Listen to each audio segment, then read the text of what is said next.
The Main Event. I'm your humble host, Stephen McCollum, and you know him as 17-year NFL veteran, three-time Super Bowl champion for your Dallas Cowboys, and folks, 100 years ago or so, drafted by the Buffalo Bills on this, well, back then it was one day. 12 rounds. NFL draft. Dale Ellis, everybody. Good morning, Steven. You seem like you're a little chipper this morning. I'm exhausted, Dale. We got a long day ahead of us. We do. Well, did you bring those blow-up mattresses so you can take a little nap? Going home. You're going home. For a couple hours. Just for a couple hours, I think, later on. Yeah. Right. We got the extra. We got another microphone we got to set up. I've got the 30 top draft picks graphics done. I just need to do like 5 more or so. And then after that, if you get picked ahead of, if you're not a top 35 player and you get picked in the first round, we're just going to clap for you. Say congratulations, you're drafted higher than expected. Are you doing a Ty Simpson? I did do a Ty Simpson. You did? I've already done You that do a Ty Simpson. Well, it just seems a little cheerier around here today. I did do my favorite thing I did was I went ahead and just put the Arizona Cardinals logo on Jeremiah Love. Yeah? So if he doesn't get drafted by him, we're going to look stupid, but I did it.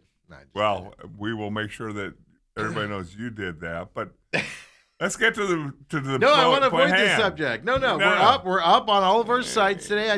We've looked at them. Yeah. We're up on every site. We are ready. Draft show tonight. Look at that. Even the sound's coming up here and everything. Computer sound's working. Okay. Dale, tonight, 4:30, 4:45, we're going to be up. YouTube, TME Media AZ, Robat TV. We're going to be live draft show. Me, Bruce Cooper, bringing his Emmys in. They're going to shine all over the table. I can bring my Super Bowl trophy. Super Bowl trophies coming in from Dale on top of it. Then I'm just going to come in with probably an oversized baggy shirt. Maybe You're not going to put on a coat and tie for first-round draft maybe night? Maybe some holes in my I haven't decided. I think I'm going to wear a button-down shirt, but I'm not going to do a tie. I think it's only appropriate. I'll do a button-down shirt. The first day of the rest of the Arizona Cardinals football history. Which player will be out this team in 2 years is the big question after today as well. Done a ton of research, Dale. I'm ready to go. I even know the 29th best-ranked guy, his stats, his weights. It's going to be beautiful. Let me tell you the one thing that I do not want to hear anymore today is the fact that it's a waste to take Jeremiah Love because this year the Cards aren't going to be any good, but maybe next year they should be good. Well, guess what? Yeah, plan ahead. If you draft him tonight, then he will be on your team for the next 4 years, and if it turns out to be all that in a bag of nuts, he'll be with you all 5 years. Yes. And if you're not good by then, which again I wouldn't put any money on it, but if you're not good by then, it's still a good draft pick. It's a good draft pick. Good draft pick. I know, I agree. Bruce Cooper's at home right now putting his finishing touches on his draft stuff, folks. He's been watching film all week. He's ready to go. He's going to come in. He's going to go, I've changed my mind. They need to take an offensive lineman. The guy with the bad back from Miami. I'll tell you this. A lot of mock drafts have a lot of those offensive linemen that were in the top 10, down like mid-20s right now. And again, not just the Miami kid, but other guys. It's another thing as well. It's another thing that makes me just shake my head. It's like they haven't played a football game. I know. Well, but it's also what positions are of need and all of that. But you stuff. knew that 3 months ago. I know. I know free agency changed a couple teams. I did see a blurb last night though on Ty Simpson because we were the first to bring this up. Nobody else is talking about Ty Simpson except for the Arizona Cardinals. Right. I'm pretty sure if the Cardinals don't draft him, he might be an undrafted free agent. Ooh. Well, that's sarcasm. But nobody's talking about the kid except for the Cardinals. Nobody. Where did I read? Somebody might take him late first, but. Oh, did you see that? I didn't see. I was on all these sites yesterday. I was on PFF and all these sites, just reading like the updates and everything, and it's literally like Arizona Cardinals or nobody. Which does harken me back to the Kyler Murray draft. Remember that? People were like, Kyler Murray's not a number one draft pick. No. But unless you're the Cardinals, because of the history with the coach and stuff like that. And Ty Simpson, to me, feels like that. He's not a first-round draft pick. He's not a guy you build your team around. Unless you're the Cardinals. How well did the Cardinals? So you're going to tell me if they walk away, well, I don't think they can. Yeah, But don't if have they to draft walk them away tonight. when you turn the lights off and you go to get in your car and they have Jeremiah Love and Ty Simpson, is it a good night for the Cardinals? I think that's a good night for the Cardinals. I don't know how to read the Ty Simpson. I said that earlier. I don't know how I feel about it. Because you're literally saying we got our quarterback of the future if you get him in the first round. I'm just not sure if you need to move back into the first round. I wouldn't do that. To get him. If you trade 3, like I said, if you trade 3 and get 2 draft picks, fine, take him with that second one. No problem with that. But if you're sitting there, you take Love at 3, for instance, Yep. or an offensive tackle, where we're all going to go. And then you trade up, you give up assets that you need to trade back into the first to get him. I'm not going to be happy about that. And no, that's 2 completely different scenarios. But we'll talk more about that. Dale's with us all show today. Unfortunately, I know I informed Steve there was a deep sigh. He loves his Thursdays because he gets about 25 minutes of Dale. I'll put it this way. I broke out the whiskey that nobody knew I had here. Yeah. And you don't even like whiskey. No, it's funny. I told you I was driving in this morning. I just turned to 98, KUPD, and I was like, "Oh, they're playing music." I go, "John's probably off today," didn't I? I did, huh? Well, Dale wanted to do something nice, and I purposely stunted him there. So Dale, just do it. Let's get it out of the way. Yeah, well, you did stunt me, and I don't know why you did it on purpose because we can talk draft ad nauseum. Yeah, I did. But there's a difference around this place today that seems more bright and cheery and smells better and all those good things because we have the wonderful Autumn has taken a day off to come spend it with her sweetie.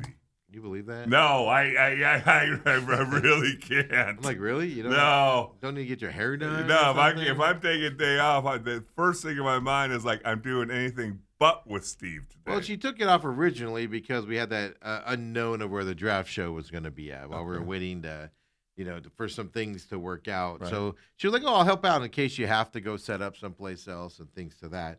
Plus, she's just got like 1,000, personal days she's got to take, so might as well take them here. Yeah. That's why. And then she decided to tag along this morning. She wanted to see her bestie Dale. Yeah, I don't know about bestie, but it's always good to see you, Autumn. Am I getting weird looks though? I just feel like there's somebody staring at me over here. Yeah. That's all I'm gonna say. Yeah. You could say it's always good to have you here. You could show a little bit of sweetness, kindness, lovability. Why? Thursday. Oh, so if it was tomorrow, it'd be different? No, I still would feel the same.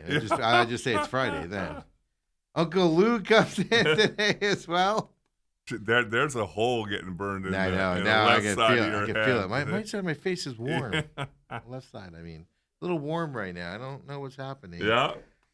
So your Suns lost last night, but they didn't make it a game. They covered the 17. You wuss, you wouldn't take it. No, not in a gazillion years, especially when it's 8-on-5.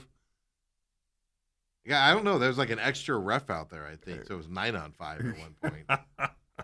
That's what the I did see a guy that I'm friends with on Facebook that I knew from the racing world and stuff like that. He put out there and he goes, the NBA wants the Thunder to move on, not the Suns. These refs are a joke. And I was like, yeah? How do you not know that? Well, and it's not that I think that the NBA, because the Oklahoma City Thunder and Indiana Pacers were like the lowest watched NBA finals in the history. Yeah. Since they did a tape delay back in the 70s.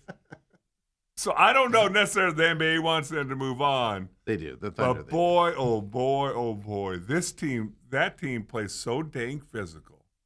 And they're allowed to play that way. Yeah. And yet they're all professional floppers on the offensive end. And the refs eat it up. Oh. One that Booker had on Caruso where he went straight up on that breakaway and then grabs his face after Booker lets the ball go and he's above him and grabs his nose and then they reviewed it and then said it's still. And they had a great angle of it that he didn't touch his nose. Didn't touch him at all. No. And Yeah. so, But the replay can't show it. But the technical at the end of the game was egregious. I generally don't want to throw things, and I almost started throwing stuff. yeah, it's going to be interesting because, again, after Devin's post-game press conference. Which I have for you, folks, coming up. You know what? And I'm a guy who, when I'm watching other teams, I don't want to blame the officials. Now, when I was playing, the officials sucked, but when other teams, I don't want them to bring the officials in. Just play. Yeah. But then I've heard other people talk, and it's right. It's like Phil Jackson used to do that. The great coaches used to bring up something. Larry Bird. You know what? Hey, I'll take a fine. Yeah, it's a small fine. I'll take a fine. The Devin's making $60 million. He can take a $20,000 fine. Can we change the referee and the influence that they have? Are they? But here's the problem. They've been doing it for the last couple of years. They won a championship doing it. It ain't changing. Well, Oklahoma City's not changing, but that's what I mean. But it's not changing with the refs either. They've been doing it for 2 years now, Dale. Well, will it change for a game to where the Suns can win one? Maybe. I still forecasting Game 4. Oklahoma City's going to say, "Let's get back to our humble abode." I'll put it this way: the Suns played the best that they could play last night. Close to it. Right? And they still got blown out. I mean, double-digit loss. Yes. That's the problem, Dale. Here's my problem. Grayson Allen, why do they keep declaring him available and not playing him? Well, they're saying he's available for an emergency. I don't know, down 17. Is that not an emergency? That's what I told Autumn this morning. I go, start breaking the glass. In a case of emergency, break glass. Like, holy crap, what are we waiting for? End of the season? Okay, we're going to play him now. Yeah. But that tells you he's hurt, though. If he can only play on an emergency basis, that tells you he's hurt. Right. Goodwin didn't play last night. Now, if he can come back for Game 3 and they play that well as they did last night, I'm not saying they're going to win, but they might be able to pull it off because he actually will be. I also liked what they did defensively against SGA last night.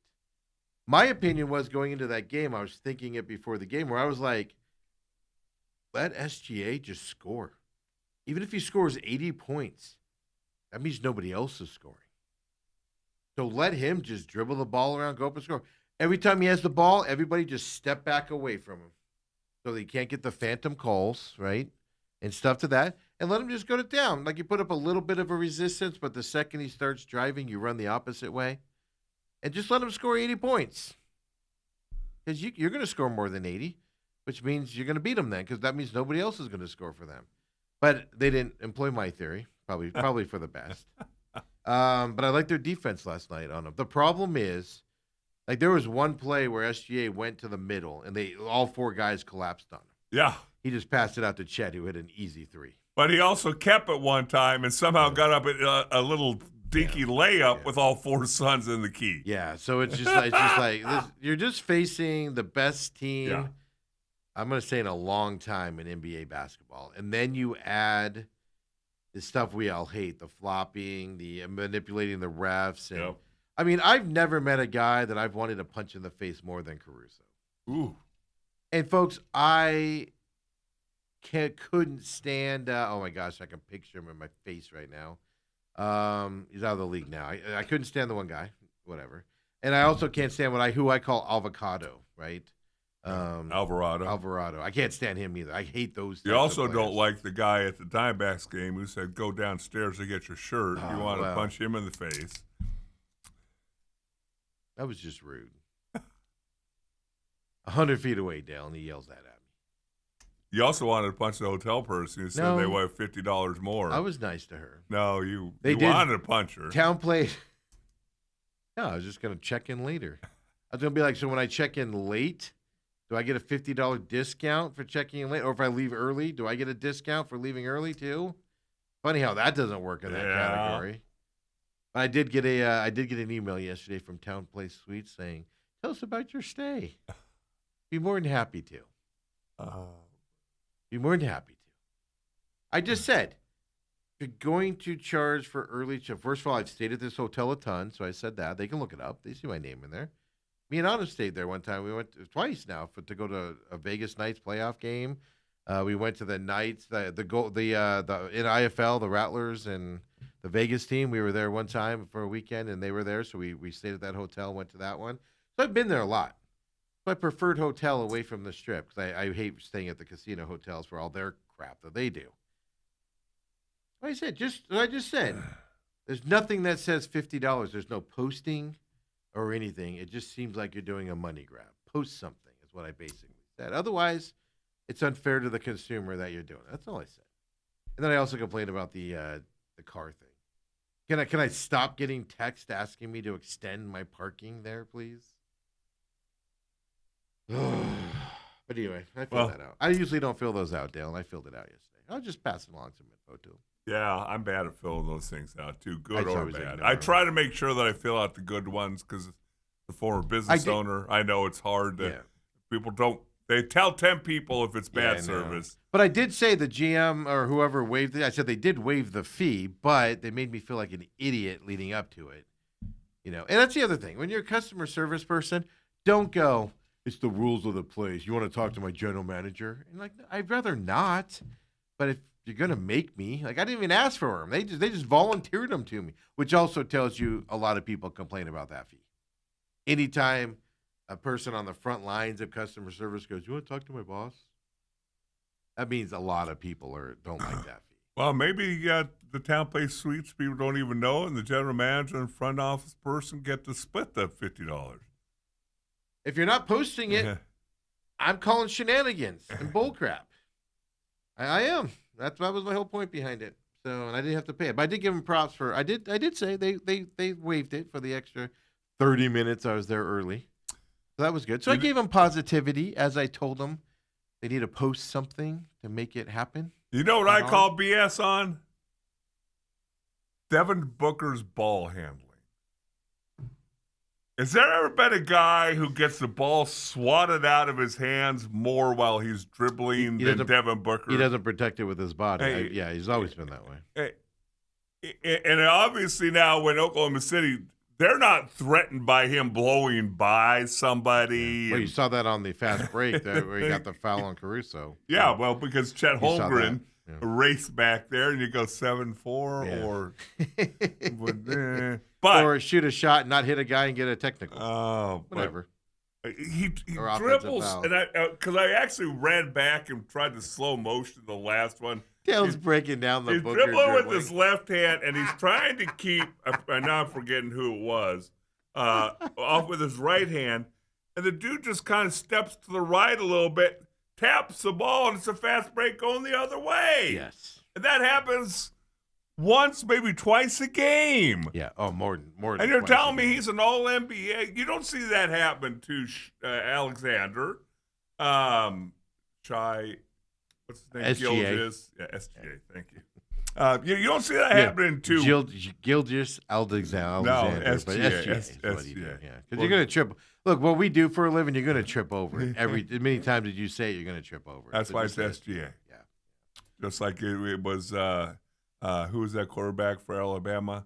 Tua. Yeah, Tua. It's always Tua. Yeah. Well, it's like Giannis. Yeah. It's always the Greek freak. Or Giannis. Or Giannis. Robert says the Cardinals' need for a QB does not make him worthy of a first-round pick. That's the problem, and you know this about drafts. People reach all the time. Yep. Specifically for quarterbacks. There are quarterbacks that you're like, that's not a franchise-leading quarterback, but a team needs one. He's the second-best quarterback in the draft, so we got to take him at number 2. When you can probably get him at 20 if you were in a vacuum. And if you picked him at 20 or the top of the second round, guess what? All the expectations are different. That's the problem. You trade up for him, mm-hmm. Your expectations now go, he better be good. He better be starting over Jacoby Brissett after week 5 or week 6 or whatever if the Cardinals aren't winning. That's the problem. You're putting the expectation. That was Kyler Murray's problem. Number 1 draft pick, instantly, boom, expectations higher than what they should have been. But if you would have drafted him at 15, 20, nah, he'd just be another average quarterback out there. Probably would have been higher than his expectations if he was to that level as well. Yeah, he made Pro Bowl as a rookie, right? Him and Deshaun Sanders. Yeah, Deshaun Sanders. What's his name? Shadur. I like how you combine Deshaun Watson Yeah. and Sanders Hey, into one. they both play for Cleveland right now. That's actually not a bad combination, to be honest with you. So, I mean, look, Lou's coming in at 9 o'clock. Of course, UFC talk, hockey, playoffs going on as well. But obviously, Suns is the big topic here today as we're getting ready for the NFL draft. Your Las Vegas Raiders are on the clock right now, Dale, to get this pick. Did Brady call you and ask you what he should do tonight? Brady from the Holmberg's Morning Sickness? No, from the Raiders. Tom Brady. No, but Mark Davis did. Did he? He checked in with you? Yeah. He's like, I'm getting a $2,000 haircut right now. I said, What make do sure you think get I your should do?" haircut for tonight, big boy. Look good. Make sure that white suit is impeccable when you walk up there. You know, it's interesting because I was thinking about this last night, the fact that back in the 90s and 80s, whoever had the first pick in the draft, a lot of times they'd have him signed by the time the draft. It's just a formality. Peyton Manning had his contract done. He's already signed, and Aikman had his contract signed with the I think Cowboys. that changed with Reggie Bush, didn't it? It might have changed before that, but he's the one I remember the most because he was going to go to Houston. Everybody thought he'd be the number one pick, but Houston couldn't get a deal with him that they liked. So they pivoted and went with the defensive guy instead. I think what's happened is every franchise realizes, like the Cowboys do, that, hey, we're going to take 9 minutes. They're going to talk Raiders. You're going to see the Raiders logo. Yes. You're going to see Las Vegas. You're going to see Here are their needs. Yes. Tom Brady's there. Yeah. Oh, yeah. Blah, blah, blah, blah. Mark Davis just sold equity in this team. Oh, surprise. We're taking Fernando Valenzuela. Yeah, I'm gonna hype it up tonight. Mendoza. We're gonna have Griffin. It is Mendoza. Mendoza. What I say? No, I said Fernando Valenzuela, and you just went on. Well, I'll tell you this. It's funny you say that because last night I'm doing the graphics, and I kept looking at it because I'm like, is it Fernando? Like as I'm going through it, the more tired I got, I was like, I better make sure I'm spelling some of these names right. And then I was like, is it Fernando? Like I had to think about it. Right. The last name, it's pretty funny. The more I got tired, so it's funny you say that. There's a couple times yesterday where I was like, does Jordan Tyson spell it with a Y? I know he does, Is but it I'm like Tyson Jordan or Jordan Tyson? But I'm like literally like looking at the paper, looking at the paper. The more tired I was getting, it was so funny. Robert says, but first round in the 25 to 32 range would be plausible, or would be palatable, I should say. Don't first rounders get an extra year? Yes. The option year 5. Yes. Yeah. That's what I'm saying. You take him in the first round, he's your quarterback of the future. Forget about drafting a quarterback next year. Now, the only caveat to that is the Cardinals are the one team that will give up on a guy after a year and pick another. A top 10 guy. Yeah. So there is a caveat to that, but 99.9% of the time, Dale, they draft Ty Simpson tonight as a first rounder. Oh. He's your quarterback of the future. Period. End of story. I'm not necessarily bad with that. I'm not necessarily upset with that, to be honest with you. I think he's going to be a decent quarterback in this league, better than decent quarterback in this league. I'm not sure he's going to become Tom Brady, which is unrealistic expectations. But I'm not sure he's going to go to that upper echelon side of things. But he's going to be a better than average quarterback in this league. I believe so. I wouldn't be too upset about that, to be honest with you. Man, you've been selling us all along that you're setting it up for next year's draft. Can you imagine? Take Arch Manning out of it, but one of these other stud quarterbacks is sitting right there, and the Cardinals are drafting 3rd or 4th again next year. And you're sitting there, and that guy is just sitting there. And you're like, I'd rather have that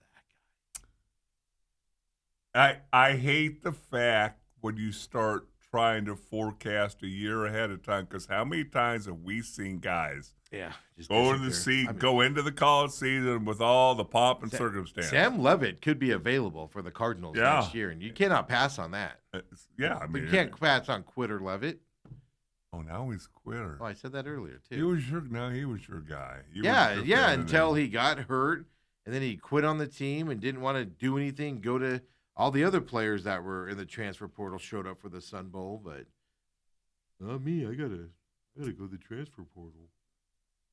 Go to the banquet. Quitter Levitt. Don't hang out in El Paso. I shouldn't call him quitter, Levitt, because there's a good chance that he was told not to show up.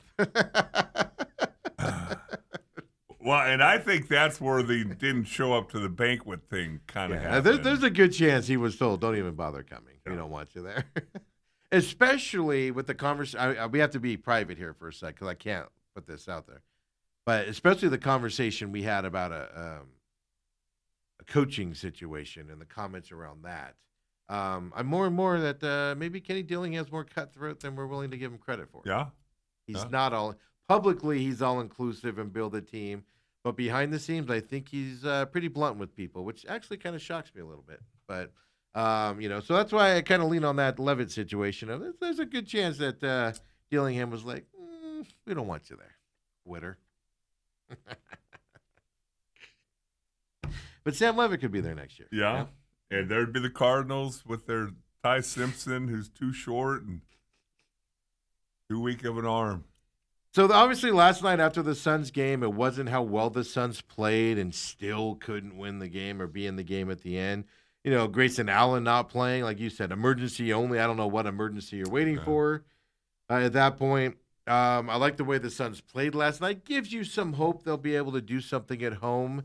The manipulation of the refs by Oklahoma City, you've got to try to combat that. It isn't going to work because these refs have been this way with this team for the last 2 years. But God bless Booker. He tried afterwards, and he's not wrong. Here's my point on this. Yes, the NBA has to fine them because of the precedent and stuff like that. Yes. This is specifically the reason why every referee, especially in the playoffs, regular season, I can understand, okay, he's not going to go in front of the media for regular season. Every referee needs to go and sit down in front of a mic after the game and get asked their questions. The coaches have to do it.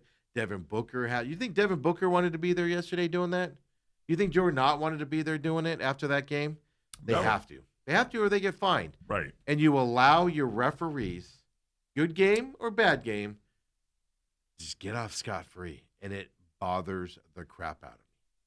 They got to sit down. Now, they're going to sit down and be like, here's what I saw. An unusual shooting motion by Devin Booker on Caruso. Yeah. Well, funny, because that's his shot every game. That's his normal He'll shot. do that every once in a while, yeah. And everything. Well, if you missed it, Devin Booker's going to be – is it possible – because he went after him personally, kind of by name-calling. Is it possible a suspension could come in this? Can you suspend somebody for No. basketball? There won't, but It's just gonna be a there large will be a certain – What's it going to be, 50,000? 25, 50 It'll grand? probably be a little bit – might be a little bit My favorite part about this, Dale, is also what he was wearing when he said it. Looked a little gangster up there with his dark sunglasses on while he's doing it. If you missed it last night, what we're talking about, Devin Booker after the game last night. I don't know if you're aware of this, but even the broadcast was confused by your tech. What was the Kellen Olsen explanation that you got? talking I still haven't got one. It's definitely something that has to be looked into. right now he's contemplating. I heard Caruso tell him to call the tech, and, he ended up doing it. So that's one ref. In my 11 years, I haven't called a ref out by name, but James was terrible tonight, through and through. It's bad for the sport, bad for the integrity of the sport. People are going to start viewing this as a WWE, if they're not held responsible. Similar thing for you on the offensive foul with Caruso where you didn't get an explanation there either? Yeah, and then the very next play, it said unnatural shooting motion that hit Caruso, but Caruso's moving forward on that. And if that's unnatural shooting motion compared to what guys are doing to get fouls nowadays, like you can play them side by side and, I'll let you guys be the judge. Like pull the clips, run it back. I'm surprised this is happening on national TV in playoff games. Look, how hard is that to play through? It's hard. It just feels disrespectful. I know I haven't won a championship in this league, but I have been in it for 11 years now. So to get to this point, to be treated like that, for me to even be saying something out loud, it's bad. Have you ever done something? I mean, have you ever? I don't think I can recall you talking about the officials. Yeah, it's my first time in 11 years, but it's needed. Like I said, whatever I get fined for, everybody can pull the clips and see where the frustration comes from. And Jalen Green sitting next to him was comical. Did you see Jalen Green? As soon as he said the ref's name, Jalen Green just kind of goes. He leaned back. Did you see him? Yeah, and he just. Yeah. Yeah. Go get him, Devin. Just kind of leaned back a little bit. And then at the end there, he's like, no, nothing. He's like just looking around. And at the end, he's all. That's Devin. I'll say this. I mean, Devin Booker's not wrong with what he said. The NBA obviously doesn't allow that to happen. So he's going to get a huge fine because he used his name, which is also a giant no-no and stuff to that effect. Not giving him an explanation is bullcrap. And if you watch the play, I don't have the clip of the technical. The second, as he's going out of bounds, he flips the ball backward. Caruso literally goes, T. You can hear it on the broadcast. You could see him do it. And then that's when the ref called it. There was a good 5, 7, 8 seconds before that ref even thought about a technical. But stupid Caruso, that stupid headband, his baldness. I'm at least a good-looking bald guy. I was going to say, hold on. He's an ugly son of a cast gun. aspersions on another bald man. Yeah, but, well, if you're ugly I and thought bald. y'all stick together. No. If you're ugly and bald, you deserve it. You deserve it. Why don't you wear a headband to the show tomorrow? With those little wristbands on. Yeah. It's just, I mean, Booker said nothing wrong there. He's 1,000%. It does look, I mean, other than the shot at the WWE. Come on, Booker. What are you doing taking a shot at such an outstanding professional organization? What are you doing taking that shot, Tiger? So you're saying, hey, NBA double the fine for taking a shot at Yeah, WWE? exactly. The fine won't be enough with that shot. He said nothing wrong. The NBA knows it as well. They don't care. They can't do anything about it. No. Those referees are the best. That's why they're in the playoffs. They don't care. The referee will get admonished. He probably won't work the next round, but who cares? That's just egregious bull crap last night. And Devin Booker is 1,000% correct. This game wasn't hidden on Amazon Prime. This game wasn't hidden on Peacock, where most people can't see it and stuff like that. This game was on national ESPN last night, where the broadcasters, Dale, I don't see it at all. Then they do the on the Caruso foul, offensive foul, and they're like, "Yeah, this is obviously." Well, a and they're bullcrap getting call or hamstrung. Doris Burks wanted to say more. Yeah, she was told to shut up. They're either told or she just knows. She realized. Yeah. She realized. She's like, I really like She this wanted job. to say. Yeah. It's not a good look for No. NBA basketball. That's your concern here if you're the NBA. Yeah. Is it looks terrible. And there's a difference between your refs sucking in the regular season and your refs sucking in high-profile playoff games. This was the highlight game last night. And the talk coming out of it is how bad the referees were. Seriously. But there's also some stuff from Brooks, Dylan Brooks, Yes. talking about the flopping and the hey, playoffs. It should get more physical in the playoffs. Yeah. But if you're going to continue to call it like it's regular season, But that's my problem, Dale, is the refs don't call the physical. They were letting them play last night. What they were calling was the flopping and the nonsense. I wouldn't have a problem if the refs were like, we need to get control of this game and blah, blah, blah. And they started calling it tighter. They didn't do that. They called a non-touching foul on Booker as an offensive foul. and They called reviewed it. Yeah, and reviewed it and still said an unusual shooting motion. Yeah. Then they called it technical because the Oklahoma City player begged for it. Caruso begged for it. And all he did was flip the ball between his back like everybody does 1,000 times. How's that a technical? You're going out of bounds, you throw the ball backwards. Hopefully you hit the guy so it bounces in. There's nothing illegal about that. Nothing. That's the stuff they were regulating last night, not the technical and the toughness stepping up. And that's where you get frustrated, is the nonsense side of it as well as what you got to look at. So, I don't know. It's not going to change. The refs are going to ref. Oklahoma City's going to get the calls the rest of the playoffs.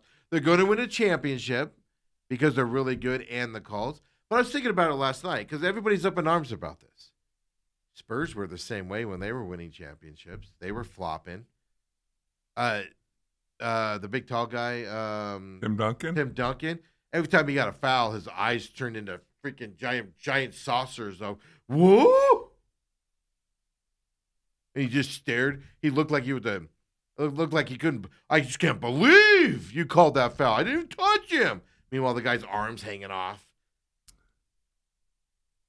My eyes can't get as big as Tim actually, Duncan. it bothered me more the two guards that played for them. The Ginobili and what's his name? I mean, because you breathe on him and Ginobili I and know. fall down. So, I hate to say it, but this is how you win championships in the NBA, Dale. Well, I'm not going to go that far because at the end of the day, Oklahoma City doesn't need to do this. This is what makes you the most mad. Yeah. Because they are that good. And the Spurs didn't need to do it, but No. they did it. You Yeah. know, LeBron doesn't need to do it, but he does it. That's what makes you the most. LeBron. Now, don't bring LeBron. That's into what this. makes you the most upset about it. Is they don't need to do it, and the rest don't need to call it and reward it. They're good enough without it. But my bigger thing is, if you don't watch NBA basketball, and last night you're like, oh, and there's nothing else on, I'm going to tune into this Suns Thunder game. You're disgusted by what you saw. Yeah. You know, we're Suns fans here. We're rooting for them, but I can also kind of pull myself away from it. And I'm just like, no matter, because I was saying it last year too about the Thunder, and I've been saying it all offseason. Just they're going to get the calls. It's just so infuriating watching it. It's so sick to see as well out there. So and as a Suns fan, I am one of those guys who I don't like when Suns players complain about not getting calls either. he had to do it yesterday. But there's a lot of times where in regular season, Devin Booker's complaining about not getting a call. Whatever, get back and play defense. Yeah, but he's doing it on the court. Yes. This time he waited for the press conference to do it. Well, that brings me to my point. Doesn't that show Devin Booker's the leader of this team right there by doing what he did? Mr. Devin Booker should be traded. No, I think that Devin Booker makes the most money, so they said, "Who's gonna go up there and say something about the officials?" And he said, "I'll take it for the team." No, your leader needs to step up and do that. Now, and also Jalen Green's response, a reaction to what he was saying, tells me that there wasn't a discussion beforehand of I'm gonna go rip this ref. Because Jalen Green was like, Because while we'll spend a lot of time talking about the officials, I'm also looking at between your two star guards, quote unquote, Jalen Green, Devin Booker. They have 12 turnovers. Yeah, turnovers. Well, Papa Mike's been all over the turnovers. He messaged me last night and said that turnovers are the problem. And 3-point shooting between their two stars, they were 1 for 11. Now again, you make 4 out of 11, even 5 out of 11. That's not 50%. Yeah. All of a sudden, this is a ball game. Yeah. So again, while I completely understand this situation, the officials and call them out. And I want to see if it does any good. It might help a little bit. Game 3. It's not. It might. It might. It used to work for, like I said, it used to work for Phil Jackson. Here's the problem. Nobody on this team is Phil Jackson. The Suns aren't respected by the league. The Suns should be getting. If the Suns were respected in this league, they'd be getting those calls, not giving them up. Do you see the Oklahoma City Thunder getting those calls still against them? Well, Nope. they do have a championship Nope. trophy. Nope. No, they don't. Robert, Papa Mike. Yeah, turnovers. Suns need to stop turning over the ball. Oklahoma City had 13 more points from turnovers and won by 13. And he said the same thing after game 1. Same trend there as well. But look, Oklahoma City's defense, at times you're like, they're all right defensively. But I'm telling you, they're really good at defense. And they're slapping the ball, and they're getting hands in passing lanes. Yeah, they're fouling constantly and not getting the calls. Yes, Dale, we know. We know what's happening. Papa Mike also laughing because I'm defending the WWE. Yeah, Booker. Settle down, Tiger. I say it's boxing or something, more better as well. Wow. Yeah. Okay. Robert says, Slick Watts is the only guy that should ever wear a headband. This ain't aerobics. I'm not going to argue there. Slick Watts, good play. He had the perfect shape head. You think I don't? No, he would not look. Are you telling me you think you'd look good with a headband? Oh, I look phenomenal. Okay, then you wear one tomorrow. We'll vote on it. Oh, my gosh. The ladies would be everywhere in this building. We'll vote on it. That's why I can't wear a headband. It's so bad. I just have to, even the dudes are all over me. I have to, swat them all away. Like fly swatter, and I'm just whacking people with. Whoa, I gotta watch my phrasing. I'm hitting people with the fly swatter. Get away! I take the headband off, and everybody's like cockroaches. They just scurry away, Dale. Afterwards, been there, done that. Trust me. My headband phase was a whole nother time. Headband phase. But even Scott Van Pelt says, he says not a ton of fun to watch. He's an auto whistle, not a ton of fun. And I tend to agree with that. But I also didn't think the Spurs were a ton of fun in their dynasty years either. I thought it was boring, benign basketball, type of a thing. And it's worked. Yeah, the NBA's fine with it. It ain't going to change until the commissioner changes or something changes on that side. Throw up the playoff bracket for us, if you would, Kobe, as well. 2 games last night. Suns, of course, down 2-0. I gave everybody hope, and it just didn't come through. Suns play again when? Saturday, I believe, on Peacock. Let's hide the Suns on Peacock on Saturday now. Lakers, Rockets, 2-0. Lakers lead there as well. Nuggets, Timberwolves, I believe, are tonight as well. So we'll see who takes the lead in that series. Spurs, Trailblazers are Friday night. See who takes that one as well. Pistons end up tying that series over the Magic, 1-1. Then the Pistons were in trouble in that game. They did some defensive switches and kind of saved that game for them last night. 1-1 in that series now as well. Cleveland Raptors tonight as well. Again, series nobody cares about. Cleveland's just dominating that series. Knicks Hawks tonight as well. That's going to be a fun one. The pressure is just going to keep just ramping. Now they're on the road now. But this pressure on the Knicks is just going to become like this giant noose, and it's just going to tighten and tighten and tighten. Even if the Knicks win tonight, if they don't win in big fashion, the people are still going to be upset about it, and it's just going to feel it tighten on the Knicks. Hate to see it on a better team there as well. Then you got Celtics and 76ers tomorrow night as well around the NBA here as well. So let's take a quick break, come back, talk some baseball. Okay, before we go there Uncle real Lou quick. comes in, yes. Dylan Brooks also said, talking about SGA, he said he's a little frail, and that's what the refs are going to call. Is that what he said last night? Yes. Okay. He said a lot of stuff after game one. Yeah. And he said, I've got to be smarter about it, but this is the playoff. It's a man's game. He's not wrong. No, he's not wrong. But he's also the MVP, so he's going to get a little favorable treatment. Back-to-back MVP. There's favorable treatment, and then there's just downright making stuff up. Like, seriously. Yeah. It's NBA. Fix your game, man. The Thunder could be an all-time great team. They just knocked that crap off. Just you go allow ahead. it to happen. Fix your game, because next time somebody compares it to the WWE, they're going to go out of business. I'm going to lose my mind if you keep attacking just an outstanding organization, a reputable organization in the WWE. Yeah, the NBA, I've always told you all along, the NBA is way more scripted than the WWE ever been. Come on back, folks. We talk baseball leading up to Uncle Lou coming up at 9 o'clock. Come on back.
We're just talking about that Devin Booker clip. I think it's epic beyond belief with the dark sunglasses and and everything on top of it, sitting there, whatnot. Hey, Diamondbacks, I told you not to worry about them.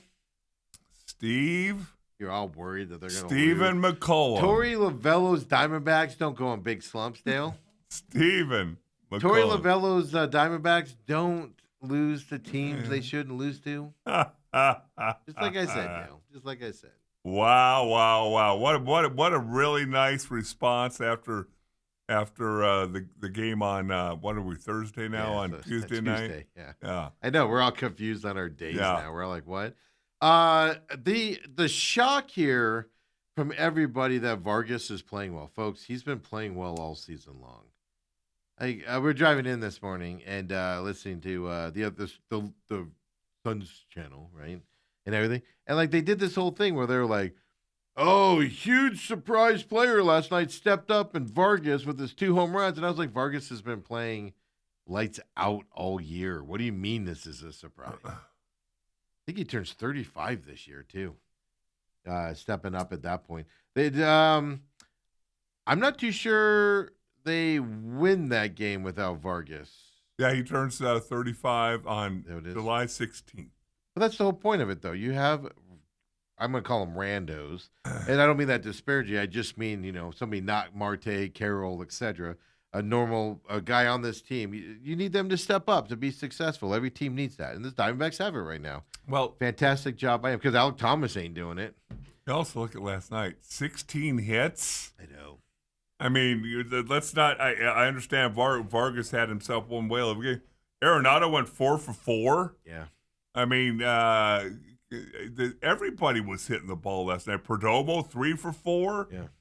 So really, he's up to Corbin 260, Carroll. by the way, folks. Yeah, Perdomo, look at that. He's quietly up to 260. Corbin Carroll's batting 312. He went 3 for 4. Yeah. Bunch of RBI. But it's the White Sox. I mean, Gurriel Jr., what are we going to do with him? 063 right now? I mean, I'm kidding, folks. He's been back for less than a week. This Fernandez kid? Yeah, he's got to play every day, period, end of story. Come on. I don't care who you have to sit. This kid's in the lineup every day until it just bottom falls out, which it's going to at some point. Being a rookie and young guy and stuff like that, it's going to eventually he's going to hit a wall and struggle a little bit. But they've had enough time to have film on him and things like that, and he's still performing. That is positive from his side as well. He needs to be in there every day as well. Good news is we didn't have to see McCann pitch yesterday, so there's a positive. How about Erod? Undefeated all-star starter Erod. Yeah, he's only 2-0 though because Erod. He got robbed on a couple starts there and everything. But yeah, 5 innings pitched. Did give up the 4 earned runs though. There is, first inning they give up the 2 runs and you're like, uh-oh, here we go. First inning problems again. Not my D-backs. Not your Erod. Then the bullpen puts it down. Seawald's back in there for his save as well. It's not really a save. He didn't get a save for it. But he was in there to wrap out the game because he hadn't been in there for a while. No, he needed some work. Day game today coming up here for the Diamondbacks, 12:40 first pitch. Everybody who kind of like rolled their eyes and said, this guy's not going to be in the lineup here once Merrill Kelly comes back. Soroko's on the mound today against Davis Martin. I'm just going to say it this way. Diamondbacks should win this series today. Yes. It's favorable in their way with the pitching. Now you got to go out and pitch. Now they had Monday off. They had last Thursday off, so they've had a couple days off. But they are using a lot of pitchers in this series. Yeah, but 1 inning? I mean, every reliever went 1 inning. That's the thing. You got to get your work in anyway. So go out there. That's why you put Seawald in yesterday. He hadn't pitched in a while, in a few days. So you put him out there and do it. I just don't, man. We don't need Seawald going sideways because, he goes in non-safe situations and it messes him up on those. Again, and people don't understand it. It's the mindset. He's fragile. Let's face it. He's a little fragile. No, he's not fragile.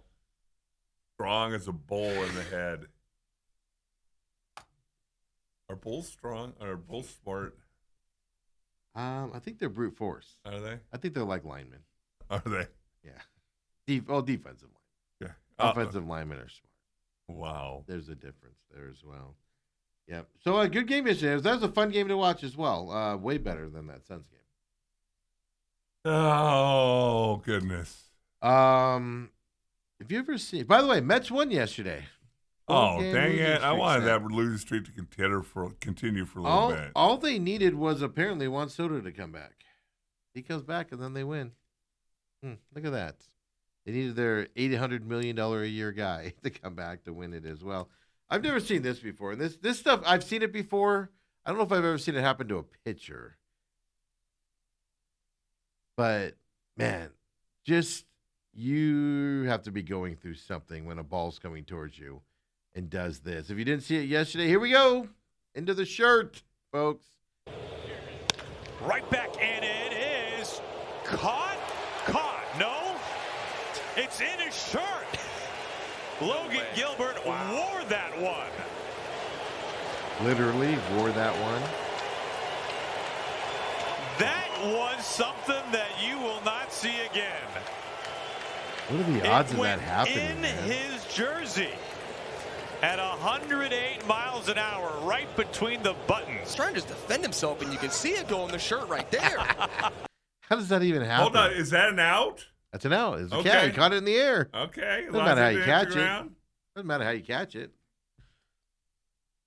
Okay, don't act like you knew that rule before you watched this. Well, I did. Your tone of voice. On him, I don't like his tone of voice sometimes. Well, yeah, she's going to agree with you on that. Trust me. She's like, and? Yeah. Wow, how much do you think that hurt? Well, that's what I'm getting at. Like, I don't necessarily know because it hit his shirt and obviously had a ricochet back off his body, right? Because of the force on it before it slows down. But just I'm about to get hit by this pitch thing, and then you saw him gonna be like, "Where's the ball at? Where's the ball at? Yeah. Where's the ball at?" His heart had to be going like 100 miles an hour, flipping out about it, trying to figure out what's happening, type of a thing. I'm in pain. Where's the ball? I want to get this done with. And I don't necessarily know if he's in pain because his adrenaline is probably through the roof. Like it's already high as a pitcher, but it's probably even more so through the roof. But what are the odds of that? And did you see how hard it was for him to pull it out of his shirt? And it went in that way with ease. at 108 miles an hour. Well, that's the difference. 108 miles an hour has no problem going to that side. So, well, Robert says WWE does make sense. I do see Skeletor as a Triple H light, meaning the commissioner. Triple H light, way light. Yeah, Triple H is still a big dude. I saw the excerpts from the Kill Tony that was in Vegas over the weekend where WWE and Triple H showed up. He's still a big dude, man. For him, he showed up at Timmy No Breaks segment as well.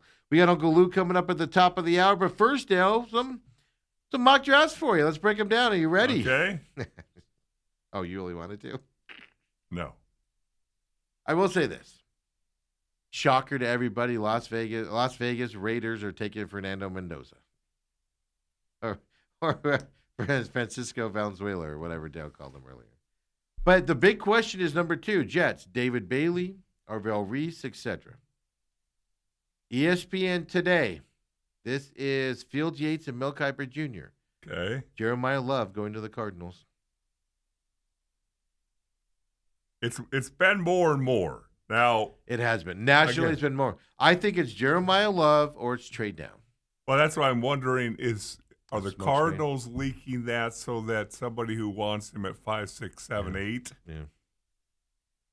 might move up in front of Tennessee? I saw somebody put out yesterday, Giants are interested in Jordan Tyson at number 5. Yeah, that's ridiculous. They do that, then They're taking then him. the Giants are Giants. The again. Giants have been to every workout that's Yeah. happened, even if he's not working out. They've done every excuse to talk to him. The Giants are taking Jordan Tyson. It's just a matter if it's 5 or 10. And I agree with you. It better be 10. But what if they get some rumors out there that so-and-so likes him at 8? Nobody else. I've heard New Orleans might be interested in him. Yeah, but they're at 8. They're at 8. Yeah. Yeah, right here. Yeah. Right here. New Orleans Saints. They have Jordan Tyson going to the New Orleans Saints at 8. Yeah. That means the Giants will have to take him at 5 if they want him. because these guys said that. Yeah, but, well, no, I'm just saying if you have any doubt that Yeah. he's at that point, what you're looking at.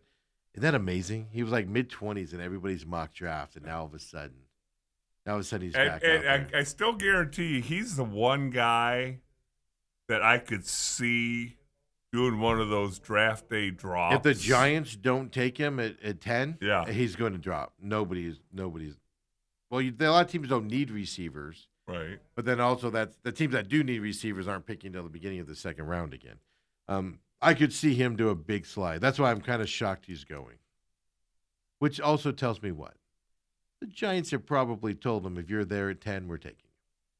So he knows he's going at least 10. Yeah, but see, the thing is, if you ever talk to like 100 draft prospects, They all get told that. how many times they've been told, "Hey, if you're there at 20, we're going to take But you." this feels different for the Giants because you got to also realize every time there was a workout around ASU and Jordan Tyson didn't participate, the Giants were there. Maybe they side-eyed the offensive lineman. The other big news around the draft here, and I don't know if I've ever seen this before. Mike Vrabel not going to be with the team on Saturday for the NFL draft. Yeah. He's seeking counseling. Apparently, the counselor only had available on Saturday. Yeah. You know what? Let me check my schedule here, Mr. Vrabel. When I can you have make it? Saturday available. Well, we got the third day already taken care of. So. I just find it weird that he's like, not going to be there on Saturday, which tells you he doesn't have a lot to say in the draft, right? Isn't that weird, though? You couldn't have waited till Monday to do counseling? Yeah, everything about it's very weird, and I always go back to Sebastian Maniscalco, my favorite comedian. He says the guys that are in sex counseling and all that, they're the ones who got caught. I did see more pictures come out of those two having Oh. breakfast together in Sedona. Oh, There was nobody around for the breakfast that they had together. okay. I did see new pictures on that. So he says, I've always wanted to lead by example, and I believe this is what I have to do to be the best husband, father, and coach that I could possibly be. Folks, he's trying to save half of his money from the divorce. No, what he's trying That's to what's do is his wife said, if That's you my go to point. counseling, we will discuss. That's my point. Yeah. He's trying to save that. I do not believe he's in any trouble with the Patriots. He's No. not. Their owner got caught at a Chinese massage parlor, which is infinitely worse in my Asian, eyes. Steve. Oh, Asian. Asian. What'd I say? Chinese. We don't know if it was No, Chinese. we don't know that. Yeah, Yeah, we yeah, don't know. Asian. Sorry, I didn't mean to. Yeah, I didn't mean Asian. to. Yeah. Yeah. Those are just the ones I go to. Uncle Lou coming up Alrighty next, on that second hour, one. main event. Come on back, Uncle Lou.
And we're back here.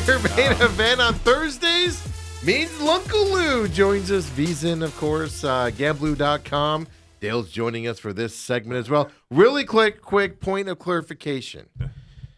Okay, I thought it was an out because I knew something happened. It's just a dead ball on that play.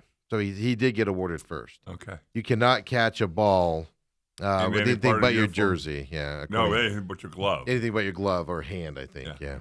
Wait, Which wait, I knew wait. that on the hat, but I didn't realize. Sure, you should get it at that point. Right before you came on, Lou, just to explain to you, there was a line drive hit right back at a pitcher at 108 miles an hour.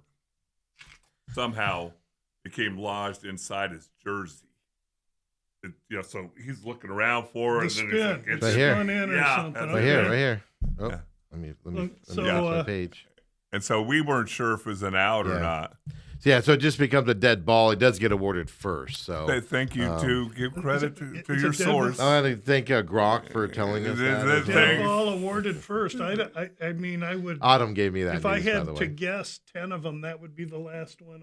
I should guess he's out. Yeah, that's what you think. And the ball never hit the ground. If I lay down and my 2 feet catch it, I he's know. out. I know if you catch it with your hat, it's a dead ball and stuff. Well, but I figured a jersey okay. where it gets hit into there. I just assumed. I know, but baseball's Interesting. got all those weird rules, right? That we have to deal with. But of course, Uncle Lou Veasan, you can find him there, contributor on that find programming for gambling, and then of course Gamblu.com as well. Lou, how you been, man?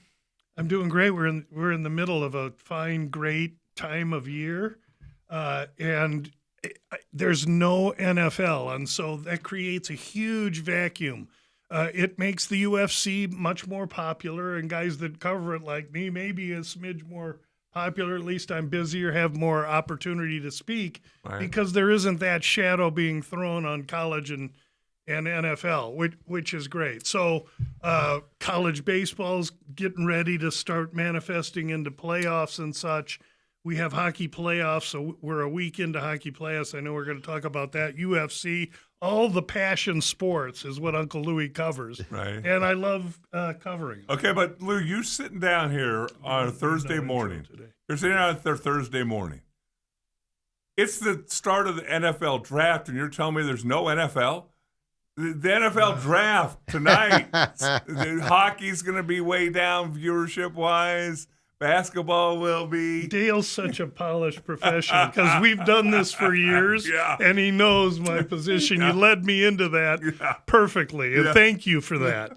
And I'm going to say it nicely. To me, it's folly to think that these billion-dollar NFL organizations are going to allow any information out of their inner circles. If they do, it's on purpose. And so the common man like me, to think that I'm going to be able to predict what these teams no, I think the draft is looked at completely incorrectly because of the void of NFL, and they need it so bad. So you get everybody predicting and betting on it. No. The NFL season actually begins the day after the draft.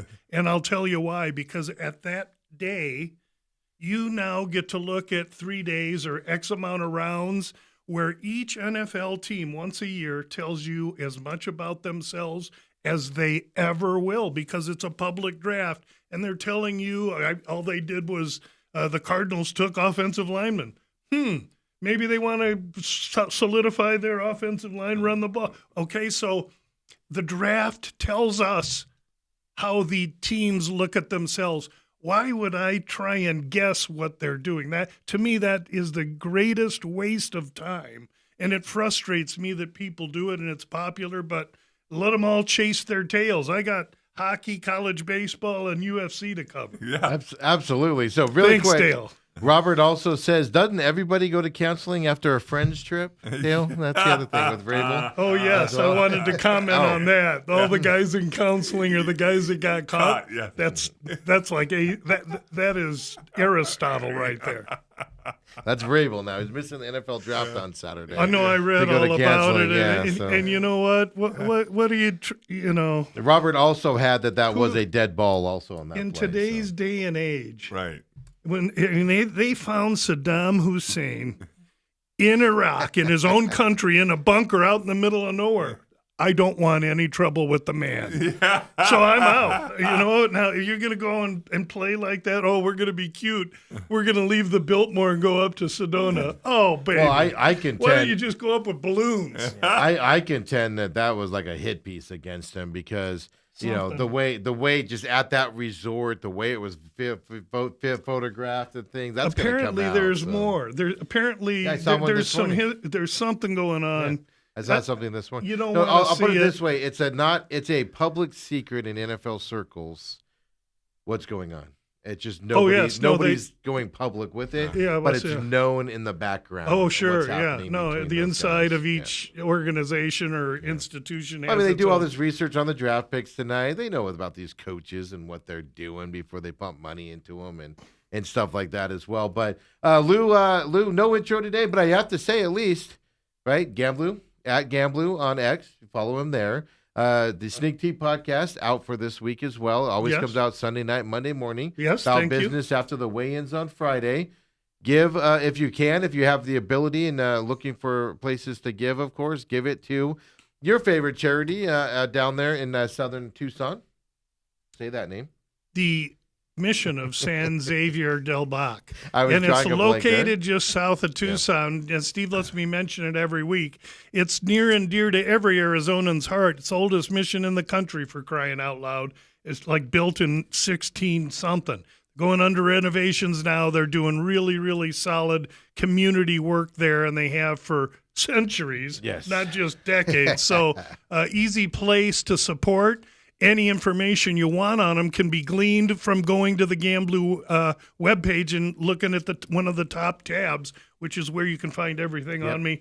Thanks for letting me say that. Oh, yeah, no worries, but I wanted to make sure that people know where to find you because we, of course, are, college baseball's wrapping up. ASU's hit this big slide. We've been high on them the last few weeks. They've started to lose some games, lost again last night. SEC, of course, and ACC is doing really well this year. We are getting ready to start here in about a month now, the conference championships, of course, and then into, the regionals, super regionals, and that fun stuff coming up here. UCLA still number one, dominating. Yeah, listen, with puck passion every night, it'll go quick till we're in those conference tourneys. So I don't really. I mean, a team that's 22 right now, like Arkansas, they're going to do better than that 22 ranking. Team like UCLA ranked 1, I don't know. Maybe we'll see. There's the whole season's in front of us right now. Yeah, we know who the big bullies are, but let's see what happens when each of these teams that's not SEC has to get in there and fight with a kid that's got 2 big brothers. Because that's a different fight. Yeah, absolutely. So, I mean, so college, I just wanted to touch on it. Obviously, we have bigger things to talk about today, but I just wanted to talk about it here. But I love it. You're seeing some, Kansas is making some runs here on this list. Oregon is fallen, but Nebraska's back after being unranked. But Oregon State's still doing good. But you're seeing some guys. Coastal Carolina still, I think they dropped a couple points this week, but they're still up there. So you have the usual suspects is what I'm getting at. Obviously, Florida's not on that list. LSU out of it as well. Florida got back in? Okay, they're at 21. I didn't see and that. They should make you weak-kneed Willie because that's a team that's made it to the College World Series with a 500 record and gone to the finals. So this is all going to percolate right now. The next big step will be conference tourneys, and then we're going to have to find out, like a UCLA, they're going to get a 1 seed, and how taxing or how far out will they really go to win those games in that first set at home when they're going to be the big bullies, they're going to be at home, and they have another week maybe where they play at home again coming up. Sometimes those conference tourneys, UCLA, they've already made their number 1 or number 2, 3, or 4 because they're going to get a regional and super regional. More than likely, they're going to get a home situation, and if they can manicure it that way, then that conference tournament may not mean so much to them or another team. And you got to watch that close. Okay. I'm not big into betting the conference tourneys. I'm more into seeing how they end up and how that field of 64 looks. because it's bracketed just like the basketball tournament. So let's move on to hockey here really quick as well. Hockey playoffs are going. You gave us some views last week. Your blog last week had some picks as well that you were leaning towards. You put that all out, if I remember correctly, on Saturday morning because we're waiting for the season to end last Thursday with some spots there as well. Dale is all ecstatic because he's going to be able to see the Zammoth coming up here up in Utah with a 1-1 series here against the Vegas Knights. First loss for Torts. Well, He doesn't know what the Zammoth is. I know what the Mammoth is. Are you going to a hockey game? no. Oh, Wait, too I bad. just no. I would love to, but Steve won't go do our show from up in. Let's I go. see. Let's go. Well, it's the schedule on this one. Yeah. They I'll beat the tell Knights you well what, down. you'd probably find a cheaper ticket in Boston than you would up Yeah, in Utah. yeah. That Utah, it's on fire there. Yeah, Yeah. And only half the team can see owner it. in hockey. Yeah, only half the They fans have can strong see it. ownership, Yeah. and they're gonna buy their way. No, that literally that ownership group with the local. They own There's the a Jazz wealthy and everything, family, yeah. right? Yeah. Believe me. Yeah. Billionaire Stanley. But 1-1 in that series here. Torts lost his first game as the short-term coach here, at least 11 games into his tenure here with the Knights. Loses the game there. They're going back to Utah 1-1 in this series. What are you thinking?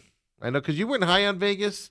Then you kind of perked up a little bit. Last week we talked about it with their winning with Torts. What are you thinking in this series? Yeah, pre-Torts, I had already thrown dirt on Vegas. Really, Torts came. I still was very skeptical until 9-10 days later when they had won 6 or 7 straight 7-0-1 to finish Right. the regular season. And so you had that veteran team, that ownership group, and then now Torts. To overlook it would be really insane. It would not be a sound handicapping practice with those perfect alignments to overlook that team. So you can't, especially when you look at the bracket and you see where they're positioned down there with the Sisters of the Poor, the Ducks, and the Oilers. Edmonton and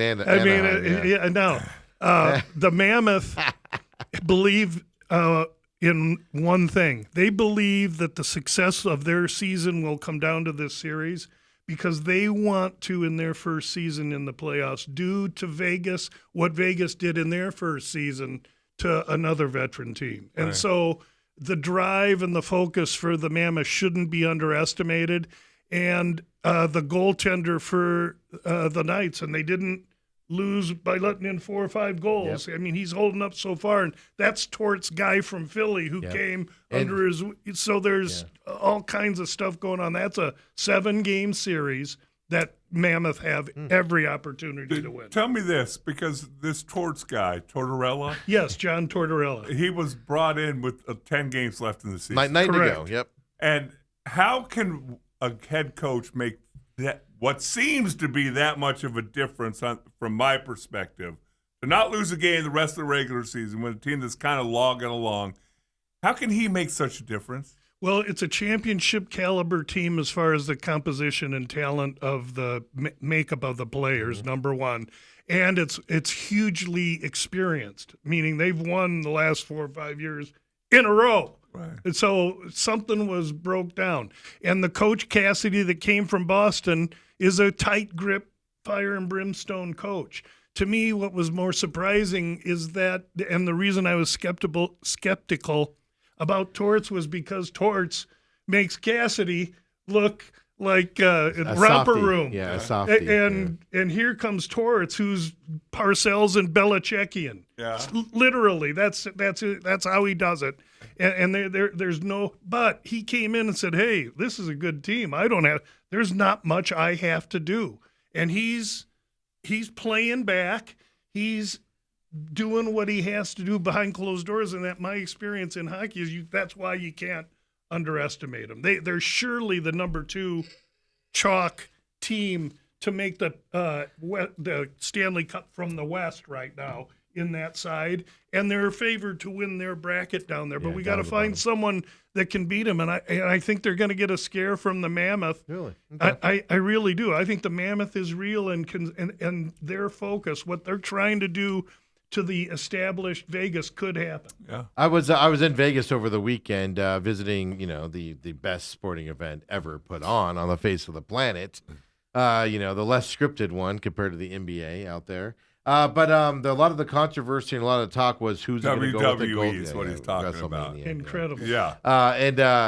There's a lot of talk on goaltender choices, and when they announced who they were going with, it was kind of like a mixed reaction on it. So that I think that's his most controversial, but it's worked out at least. Like you said, even though they lost, it wasn't like they gave up 8 goals, 9 goals, something to that effect. So it's going to be fascinating. This is a series where, we know these Utah guys. I, of course, know Vegas pretty well. I am like you. I'm a little low on them right now.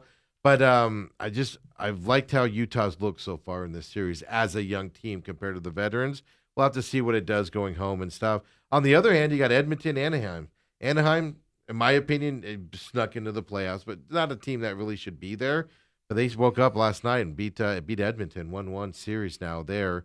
Are you high on Edmonton in this playoffs, or are you well, no, like because Draisaitl kind of was late to the party, even though he's playing, and they have hugely Edmonton problems. The last 2 years, at least, they tried the blue line and goaltending.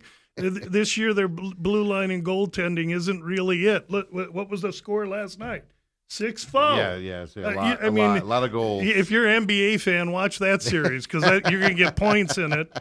And the Ducks are a good team. The issue with the Ducks is they're a year ahead of schedule. Yeah. These guys are all diaper dandies, but they can play and they're gritty. Their coach is underrated, and Edmonton's ripe as a Georgia peach. And that's why I say if the Mammoth could get to the Ducks, that could be a favorable matchup down there for them. Meanwhile, all the big, huge monsters are competing now, Dallas and Minnesota, as well as Colorado, who's the team to beat. So that West looks like somebody's got to beat Colorado, and I think we're going to find someone. And the East is wide open. Montreal looking tough as I was going to bring up Montreal, but first, Dallas, Minnesota. Dallas gets the overtime win last night. 2-1 series here. I am not high on Dallas because of the goaltender. At some point, he falters, which costs them. But also Minnesota. I thought Minnesota would be a team that would get through this to face Colorado. I'm disappointed in Minnesota so far. What are your thoughts? It's too early in a series to be disappointed or ecstatic about any team. These are 7-game series, and like Minnesota, Dallas is probably going 7. So. To blow too much emotion now, I would advise against. What I do want to say is let's just go over what the numbers are, okay? Yep. Home teams 10-8, favorites 10-8. That means every home team obviously has been the favorite. Yeah. And the overs are 8, 7, and 3. But rightfully so, they should be. Let's talk about home team. Yeah, rightfully so, they should be. That's exactly John Q's approach. And when the reason I track these numbers and these openers is that every time a home team opens, they're at one number, say 150, and then 5 minutes before the game, then they're at minus 170. Mm-hmm. So if I'm looking for advantage and I want my dollar to return as much as possible, and I'm preaching, you can go to my webpage and see every single day of the Stanley Cup what we've been doing, and I'm 9-8. So I'm 9-8, and home team's 10-8. I can't make any qualms about it. I have to take road teams. Why? Because on, like today, we have a game, Dallas, tonight playing Minnesota. They open at plus 111, all right? Now they're plus 125. Why?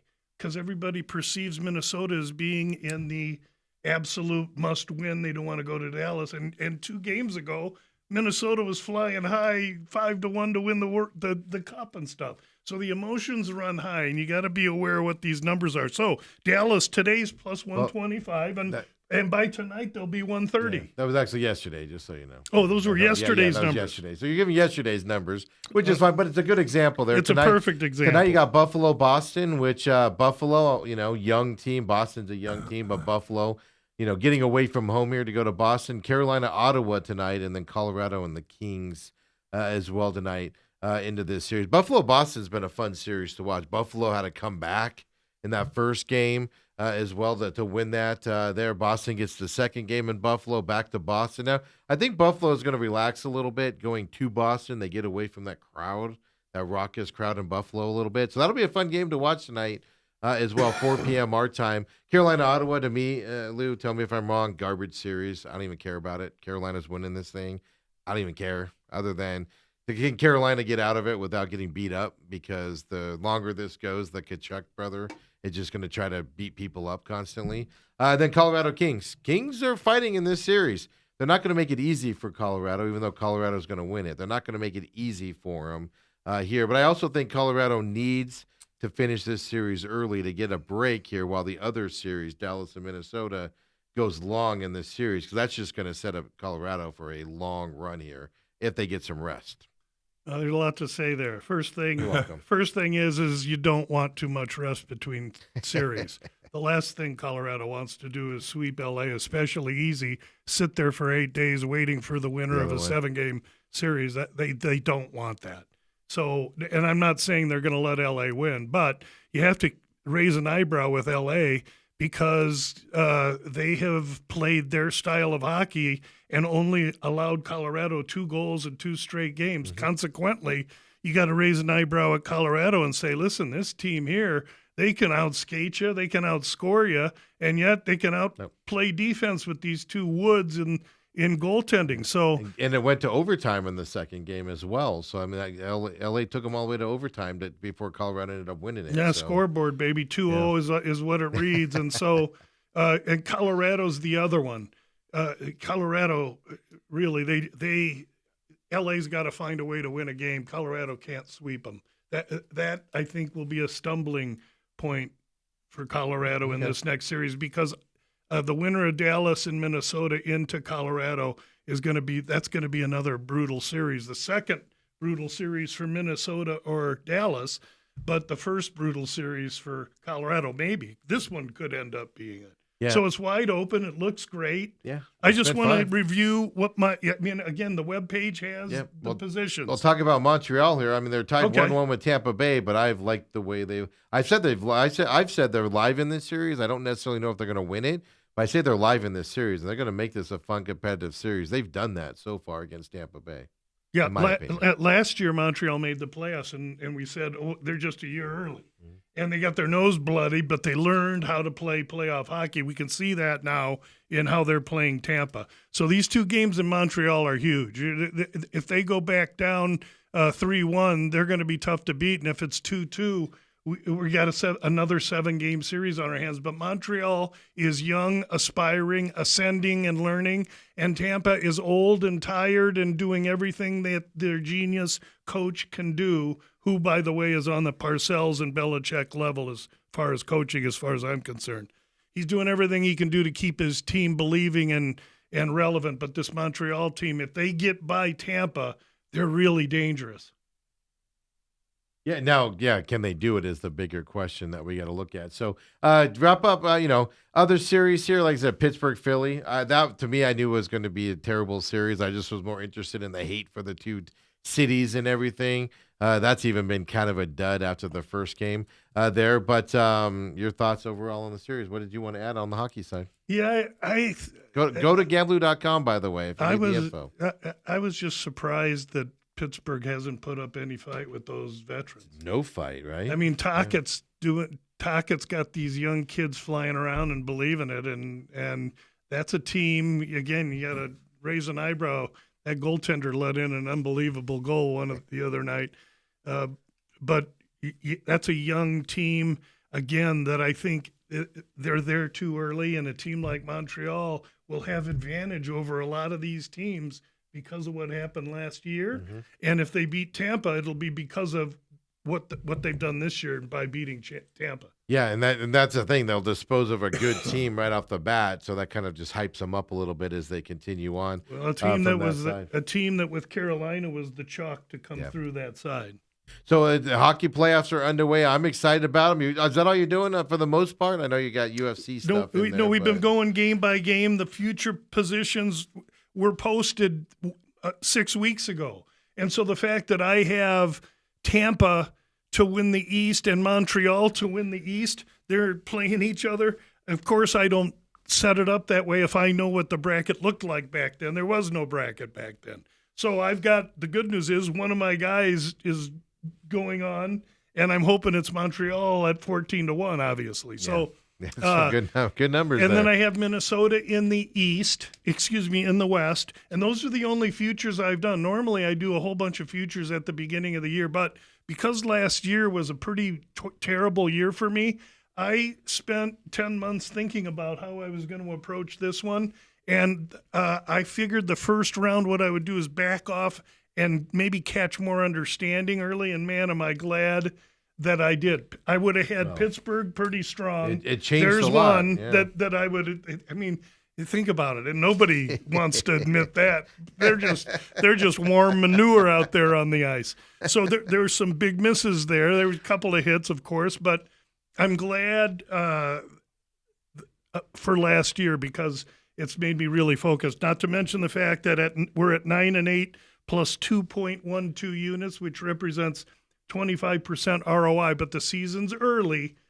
But that's where we stand today, and it'll be out tonight. You just go to the webpage. Absolutely, the webpage is where you go. You have to actually like log into the website. You don't have to charge sign, anything. But there's no charge, but you have to put an email in and sign up so that you can go to the NFL tab and hit commentaries, and then you're in. There you go. Yeah. And if that's too complicated for you, then good luck. I just wanted to reiterate: you're not being charged. You're just filling out to get to that page on there with a little bit of information is what you're getting we're at Gamblu.com. Yes, thank you. Yep. So and then let's take our break here. Then we'll get into UFC. Last weekend, fight night up there from Canada. Speaking, Steve of Winnipeg. cheated. He cheated on us. He didn't watch. He was at the greatest sports event in the history of man. He was at General Hospital Visits Las Vegas.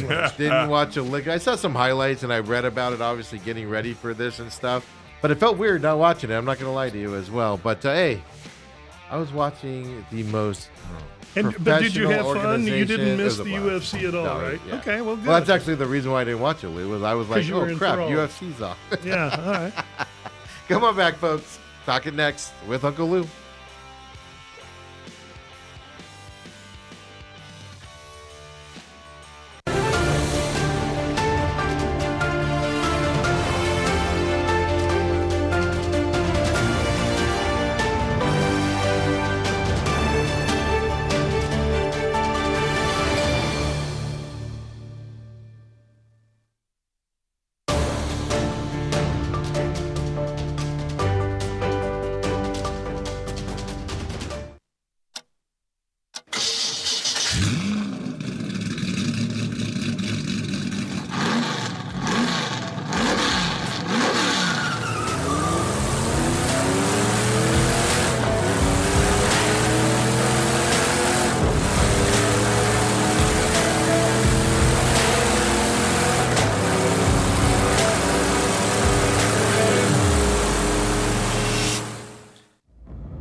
Steve, I got a new phone.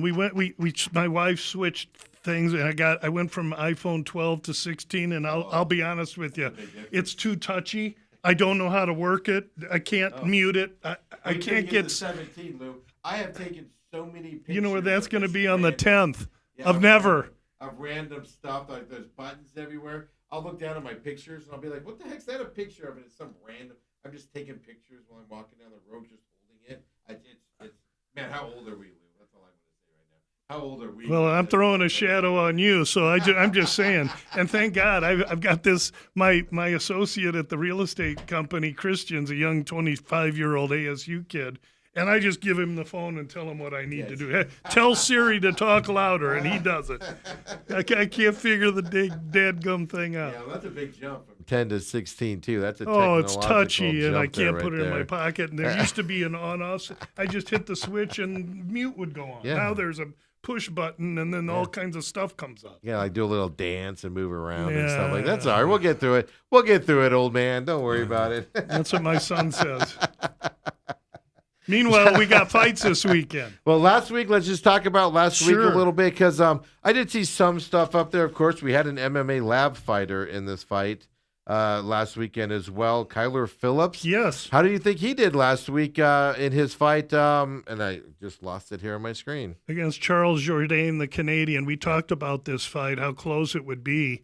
And I don't know if I mentioned points handicap or not, but that was the bet that the Gamblu You said points are in play, I think is yes, what you they said. were, Yeah. and they were in play because we took Phillips plus 3.5 because, number one, I'm a lab guy. Number two, I knew how prepared he was for this fight and this fighter because they've already fought this guy before, and the gym knew exactly how to prepare him. And he had been losing steam in the third round in previous fights. He didn't in this one. He just needs to – you don't put on thickness and strength in a camp or two.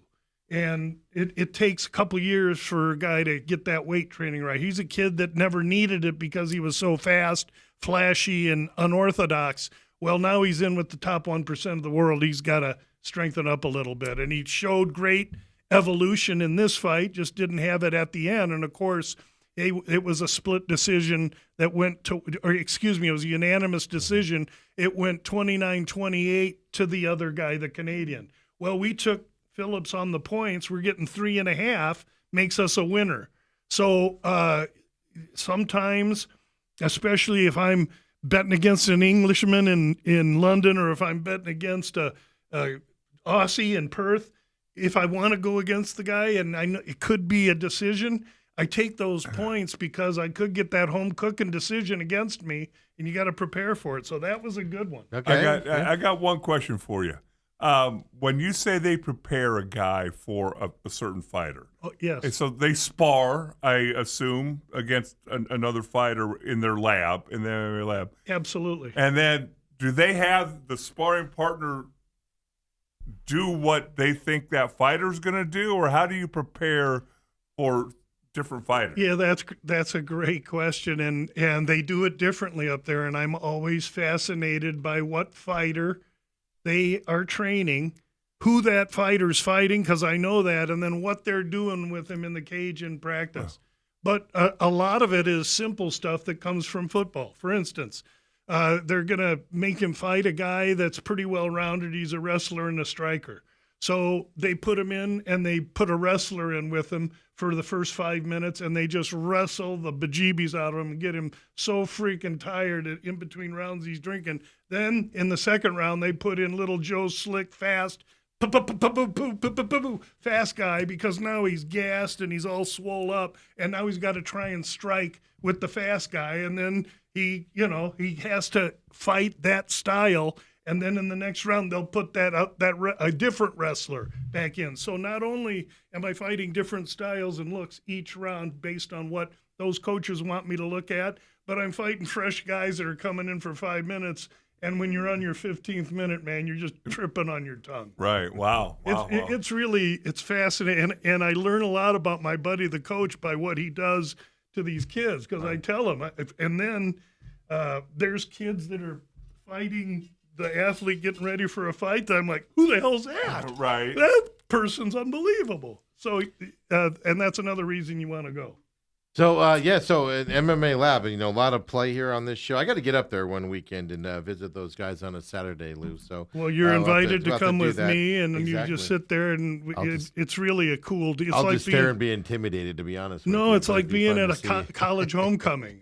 All these young kids motivated around you that are trying to deal with self-betterment. It's really an awesome environment. Absolutely. You might want to give him the protocol because I can see Steve going, "Hey, you're letting your left hand down. Come on, get your guard up." Yeah, no, only Crouch gets to give the orders. No, there I'll be so quiet. I'll be like, yes, sir, yes, sir, yes, sir. These are world-class killers, Dale. That we're talking about here. And you wouldn't believe. I mean, the culture is understated, usually shy, introverted, quiet. The last thing you'd think about fighters. Yeah. You go in there, they're fisting you. They couldn't be nicer and more respectful, especially because next to them, I'm 3 times their age, for Christ's sake. So, right. it's really great. It's That's a great environment. Because, it was funny. Walking around Vegas, I did see a few guys that, lower tier, I'm going to say lower tier UFC guys there over the weekend. And it's like, you just don't know they're UFC guys. I just remember thinking there going, how many guys at a club or whatever, try to pick fights with these guys? They don't know that they're literally trying to pick a fight with this giant guy who's just a paid killer in life and everything. Back when we grew up, Lou, you get in a fist fight, you'd be done with it, you'd go on your way. Now they got these jiu-jitsu and taking sweeping legs. And that's if it's one-on-one. Yeah. Normally the guy that's got the most they look like Skajunis has got 8 guys behind him. With regular clothes on, dare I say it, they look small and just innocuous. Oh yeah, you don't want to underestimate your adversary. No. Uncle Lou deals with yes or no sir to anybody, just like it's a cop. I didn't know the name of the guy. Somebody else told me, but I just remember being like, that guy? All right, if you say so. No. And the smaller they are, they're so fast. And then I walked so far away from him around the corner, so there wasn't an accidental. No, I'm just kidding with you. But it is funny to watch. But the other guy I want to talk about here, Gilbert Burns and Mike Malott.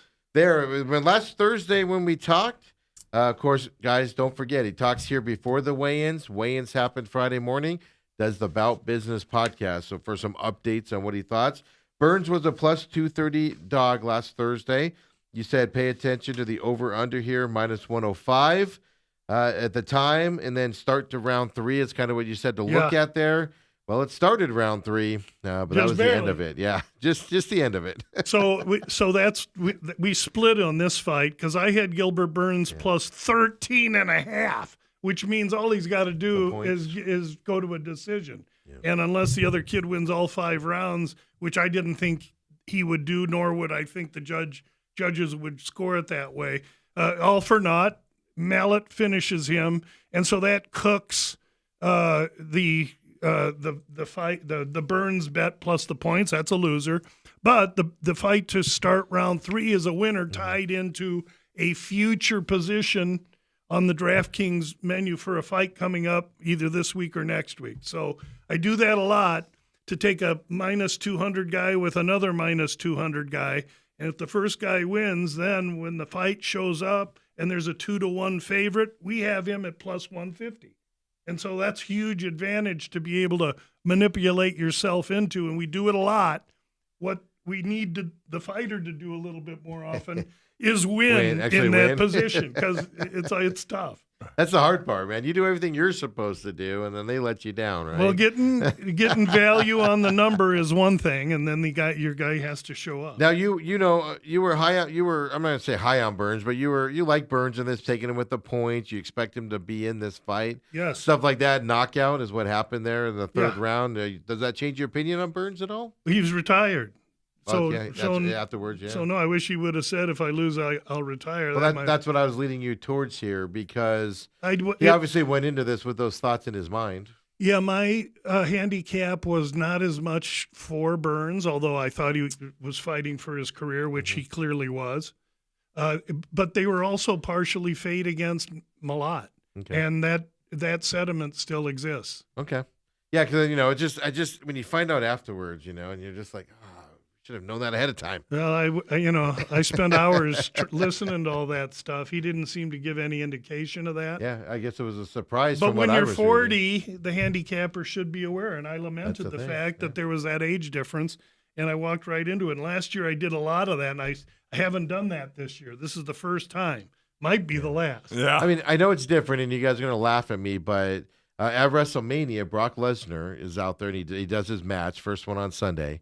and everybody's geeked up about it. And then he surprisingly retired in the middle of the ring. Takes his stuff off, puts it down, and stuff like that. And then I was sitting there, everybody's shocked by it, and I go, "The guy's 48 years old. It was coming." Lesnar's 48. 48 years old. Yeah, I was like, "It's coming."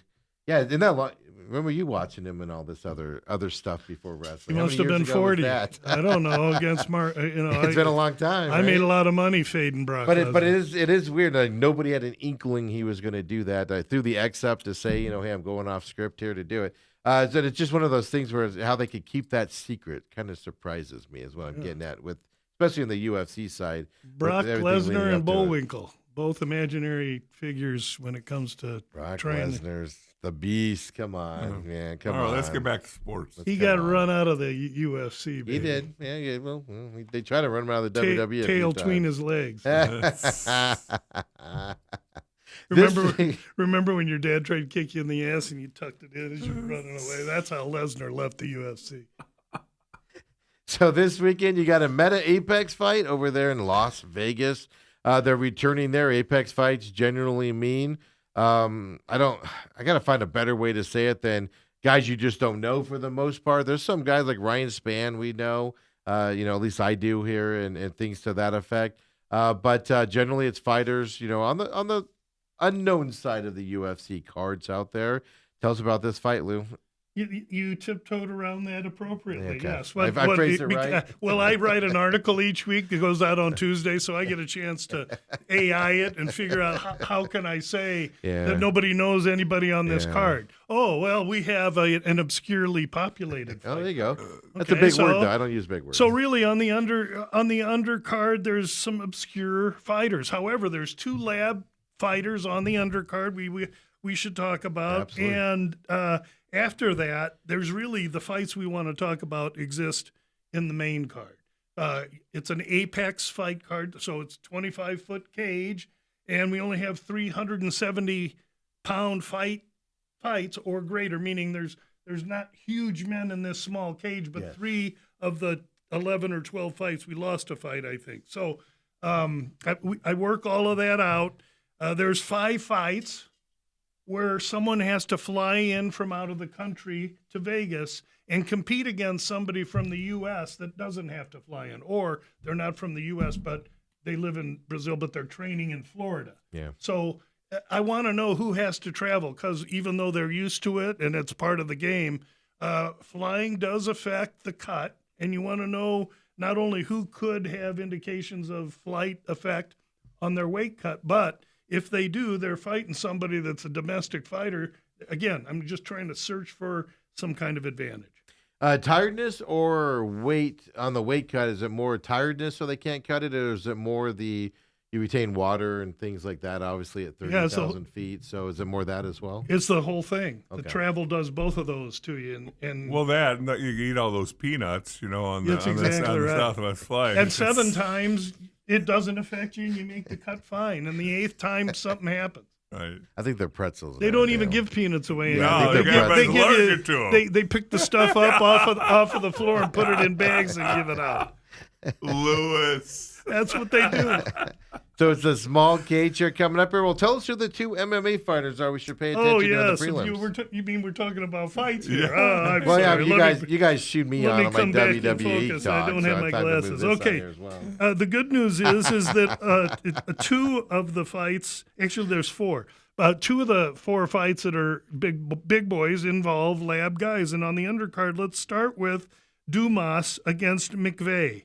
Now, this guy Dumas is one interesting character. He has a hard time getting a full camp in because he's either in the can or wearing an ankle brace all the time. This dude's got more trouble with the law than Al Capone did in the 30s. I'm just telling you. He's I don't know how he trains. I don't believe his IQ is great, fight IQ. Outside the cage, clearly it's suspect. So he's long, he's tall, but he's a street kid and he's willing and he's game. He opens a plus 130 to this kid named McVeigh, comes out of the MMA lab, 0-2 in the UFC. McVeigh is 27, so he's a little younger, going to be a couple inches taller. And he went McVeigh from minus 150 at open. They're betting him a little. He's minus Minus 185. He's minus 185 now.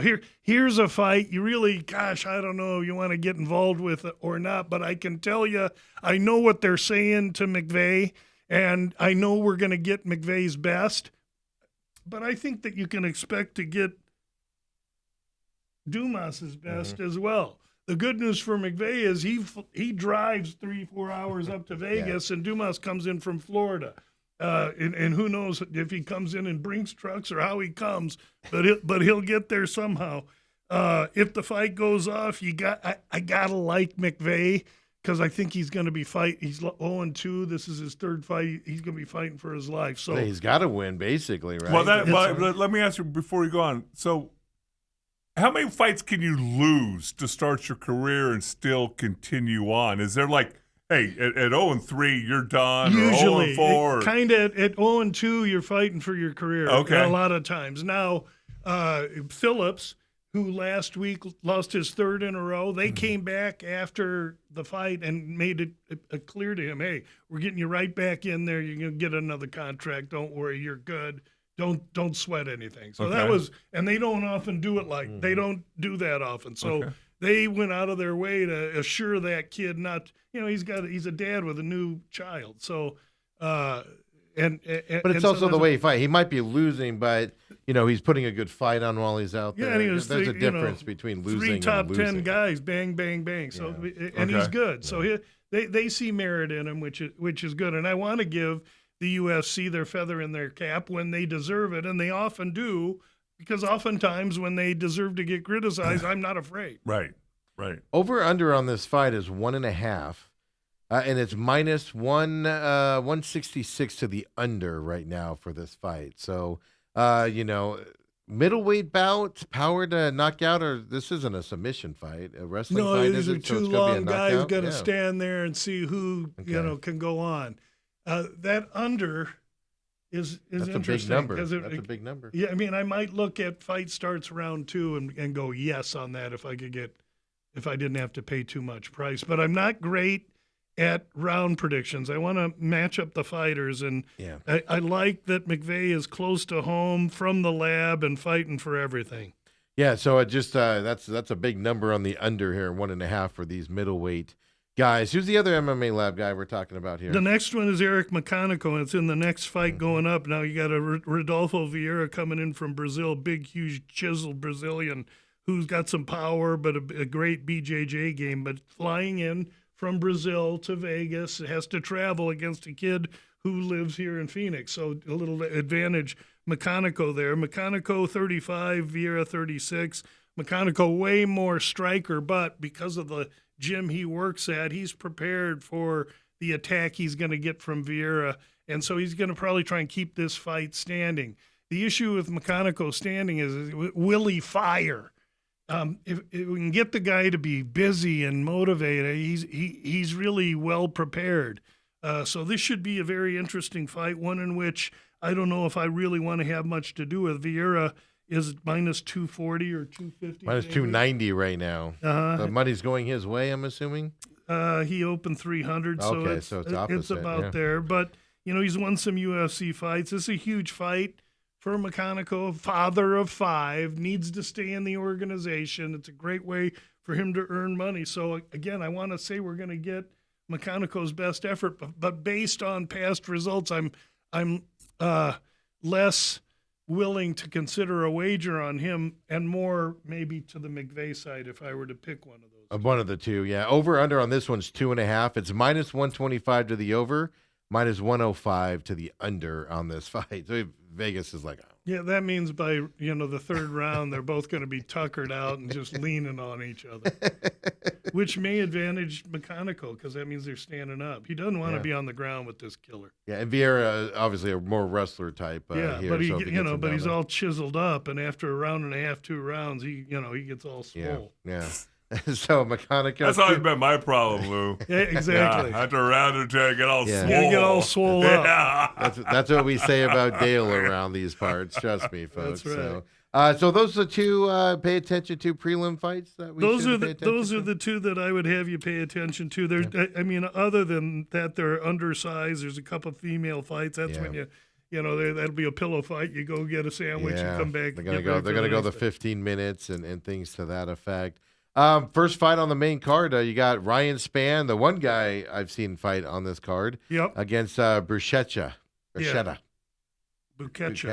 Yeah, Buchecha. Sorry, folks. So Spann has got UFC experience. He kind of is a front runner. We've talked about him. When things are going his way, he's on fire. But if there's a guy that's going to be there into the second round and he's smiling at Spann in between rounds coming out for the second, Spann doesn't like that kind of attitude too much. He can curl up. And so Spann also, this is a heavyweight fight. Yep. He fought a couple times before at heavyweight 255. He was a 205er. But what you take into each fight doesn't change. And he's working on that. But the way to beat Spann is to let him know you're going to be there all day, 24/7, 365. And who does he draw? But he draws this guy from Chile. Is it Chile he's from? It says. I can't read my I apologize. writing. Oh, you have that problem. It says Brazil on the UFC page. Yeah, I think he's from Chile. Anyway, it doesn't matter. This dude's a world-class vice grip grappler. And so as soon as this fight starts, this dude going to get shot out of a cannon and go right to Spann, take him down, get on top, and start to smear his skin all over the canvas of the floor. This is going to be a very one-sided fight unless Spann can find a way to keep it up and try and hit him from outside and hurt him early. A lot of times, vice grip wrestlers or grapplers are so good at what they do, but they have to learn how to strike, which is not common to them. But more importantly, they have to learn how to evade strikes. And that does not come. And a lot of times wrestlers can be chinny. Yeah. Why? Because they've never taken one right on the eye tooth before. So Spann's going to try and knock this dude into next week. And Buchecha's just going to go put his head on Spann's chest and rub him out. And I think Buchecha minus 150. Minus 148 right now. That's a run, don't walk bet. Hold on. So which one of these is my eye tooth? This one here. That one right there. Right here in the front. Well, the other interesting thing is on this. I don't know the name of the other teeth. That's the only one. The incisor. Over unders 1.5 in this fight, minus 175 to the under. So Vegas is thinking kind of like you are, at least. The gamblers are here. That Bruschetta is going to get in there and get that done. Or that Spann's going to catch him running in and knock him cold. The wrestlers, man, when they go in there, they just stick their head out there. And if you get one, to the temple or to the chin, or you a just knee, get knocked out right off the bat. Yeah, Spann's 6'5" long, and he's got bad intentions. So and he's going to come out firing early. He knows that this guy wants to take him late, so he's thinking, let me see if I can't ring him up. As Ryan Spann hasn't fought for a while, right?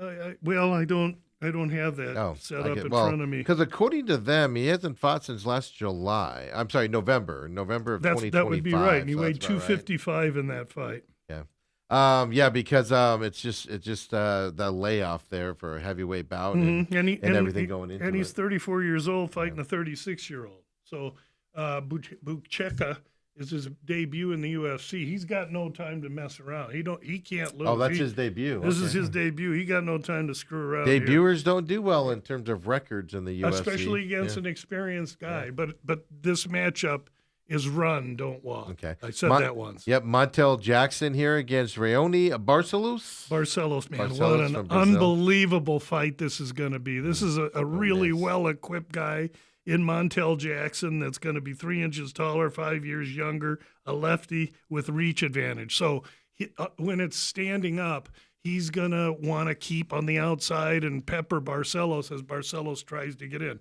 Barcelos is a Brazilian, a little shorter, and he's a little bit older as well. As I say, Barcelos 38, but his game ain't 38 years old.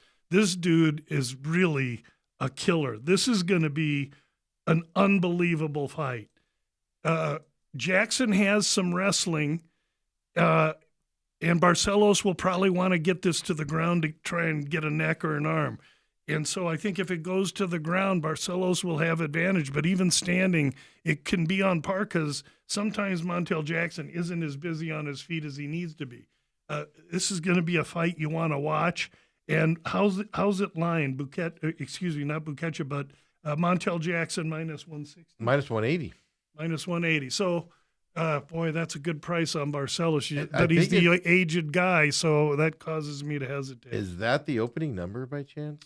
The opening number was Jackson minus 300. Oh, so it's really come So, down then. Okay. so there's been some Barcelos. I was asking play. because usually the UFC pages that I use don't match up exactly with the DraftKings that we use for the updated odds, and it is dead on to it. So that's why I was wondering if it's moved at all there. Yeah, So. UFC odds paid. That's the same as Aesop's Fables. Paid no attention to that. Over under on this 2.5 minus 180 to the over in this fight as well. Don't miss it. Oh, going to be a great fight. Quick, That's- one more quick question, then I'll be done. So you can No, throw all your you're fights. good.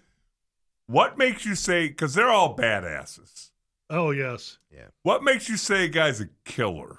Because you say that you don't say that about everybody. You say that about, I would say, maybe 10% of the fighters. He's the finisher, and it usually has a lot of things wrapped up into it. Okay. Usually, physically, they stand out, and equipment-wise, they stand out. Meaning they're usually a wrestling base that can strike. Right. If it's two pure strikers, then that's a different assessment. But the wrestling base puts you over here. Yeah. I mean, when I was a football coach, the first day, all the little kids are there.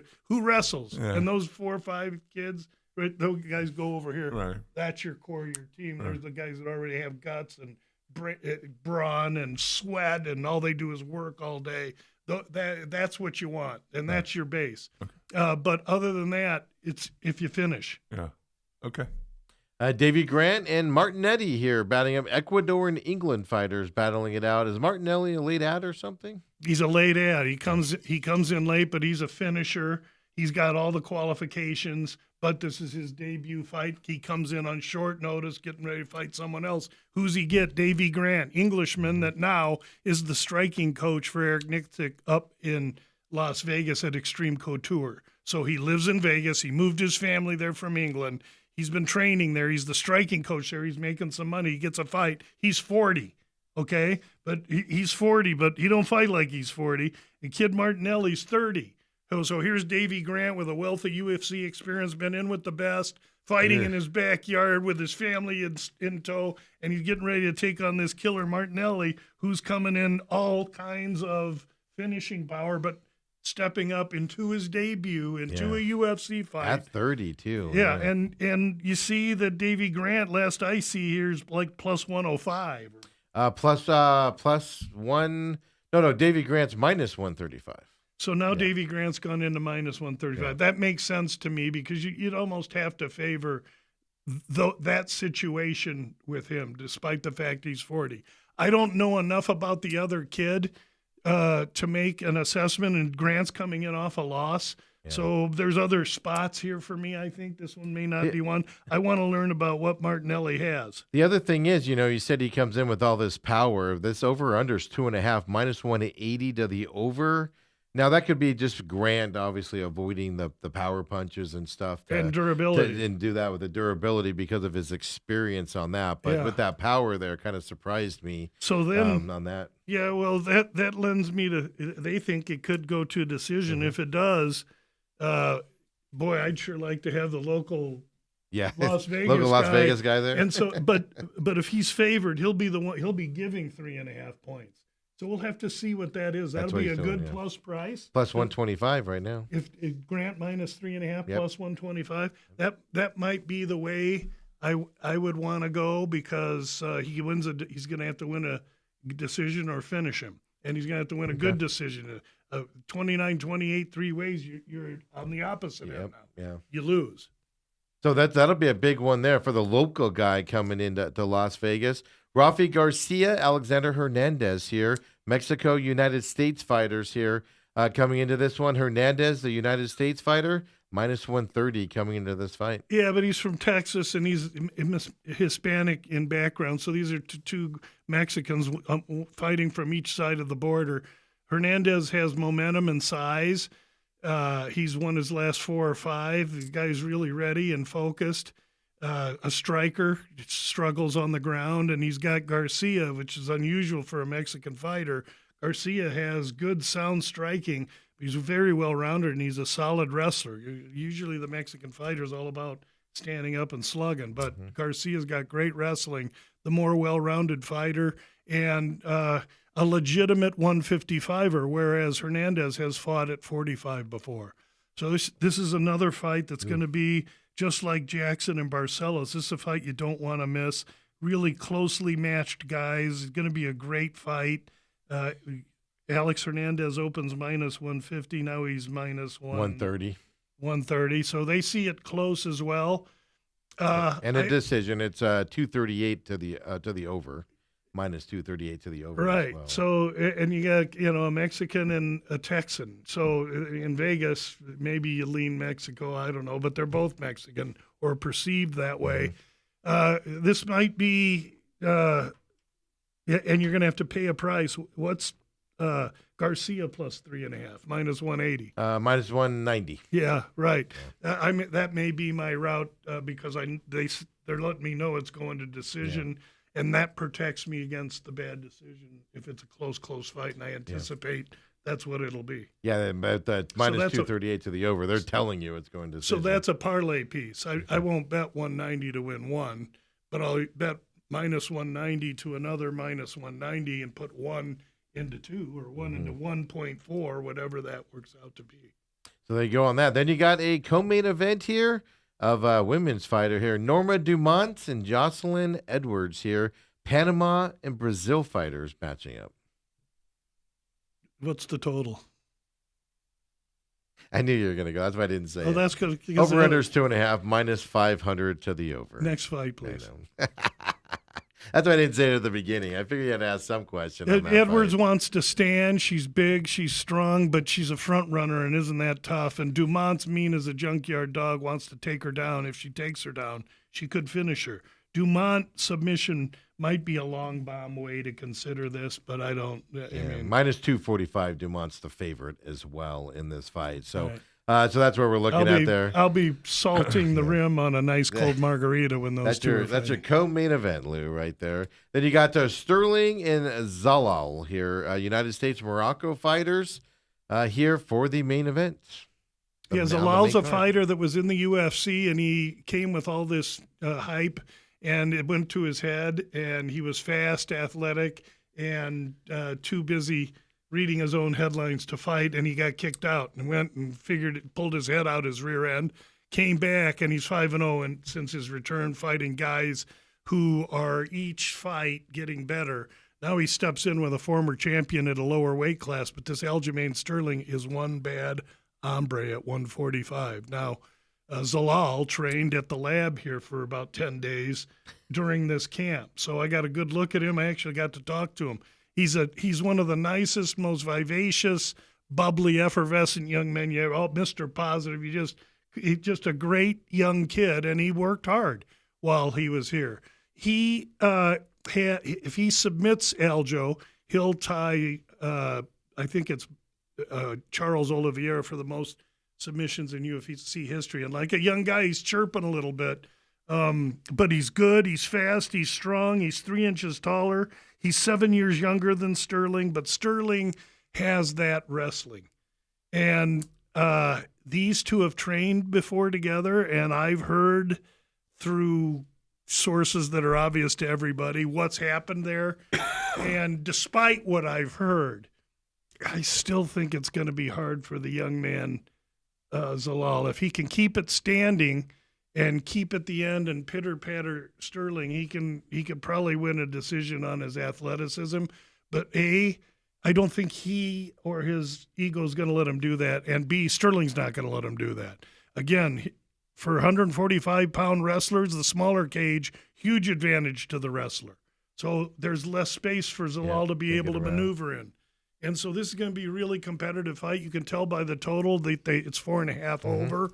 Minus 180 to the over. Yeah, probably go, easily. I could see a lot of people could easily see it go to a decision. I think Sterling, while I believe he's hard to beat, I also know that the UFC's not high on him. They don't like him for whatever reason. He and his gym get kind of stiff-armed by the UFC to an extent, and they keep making Sterling go into these tough situations, and the design of this fight is for Zalal to move on. So you should know that betting it, because I gave out Sterling earlier. He opened minus 200. Now you can get him plus 105.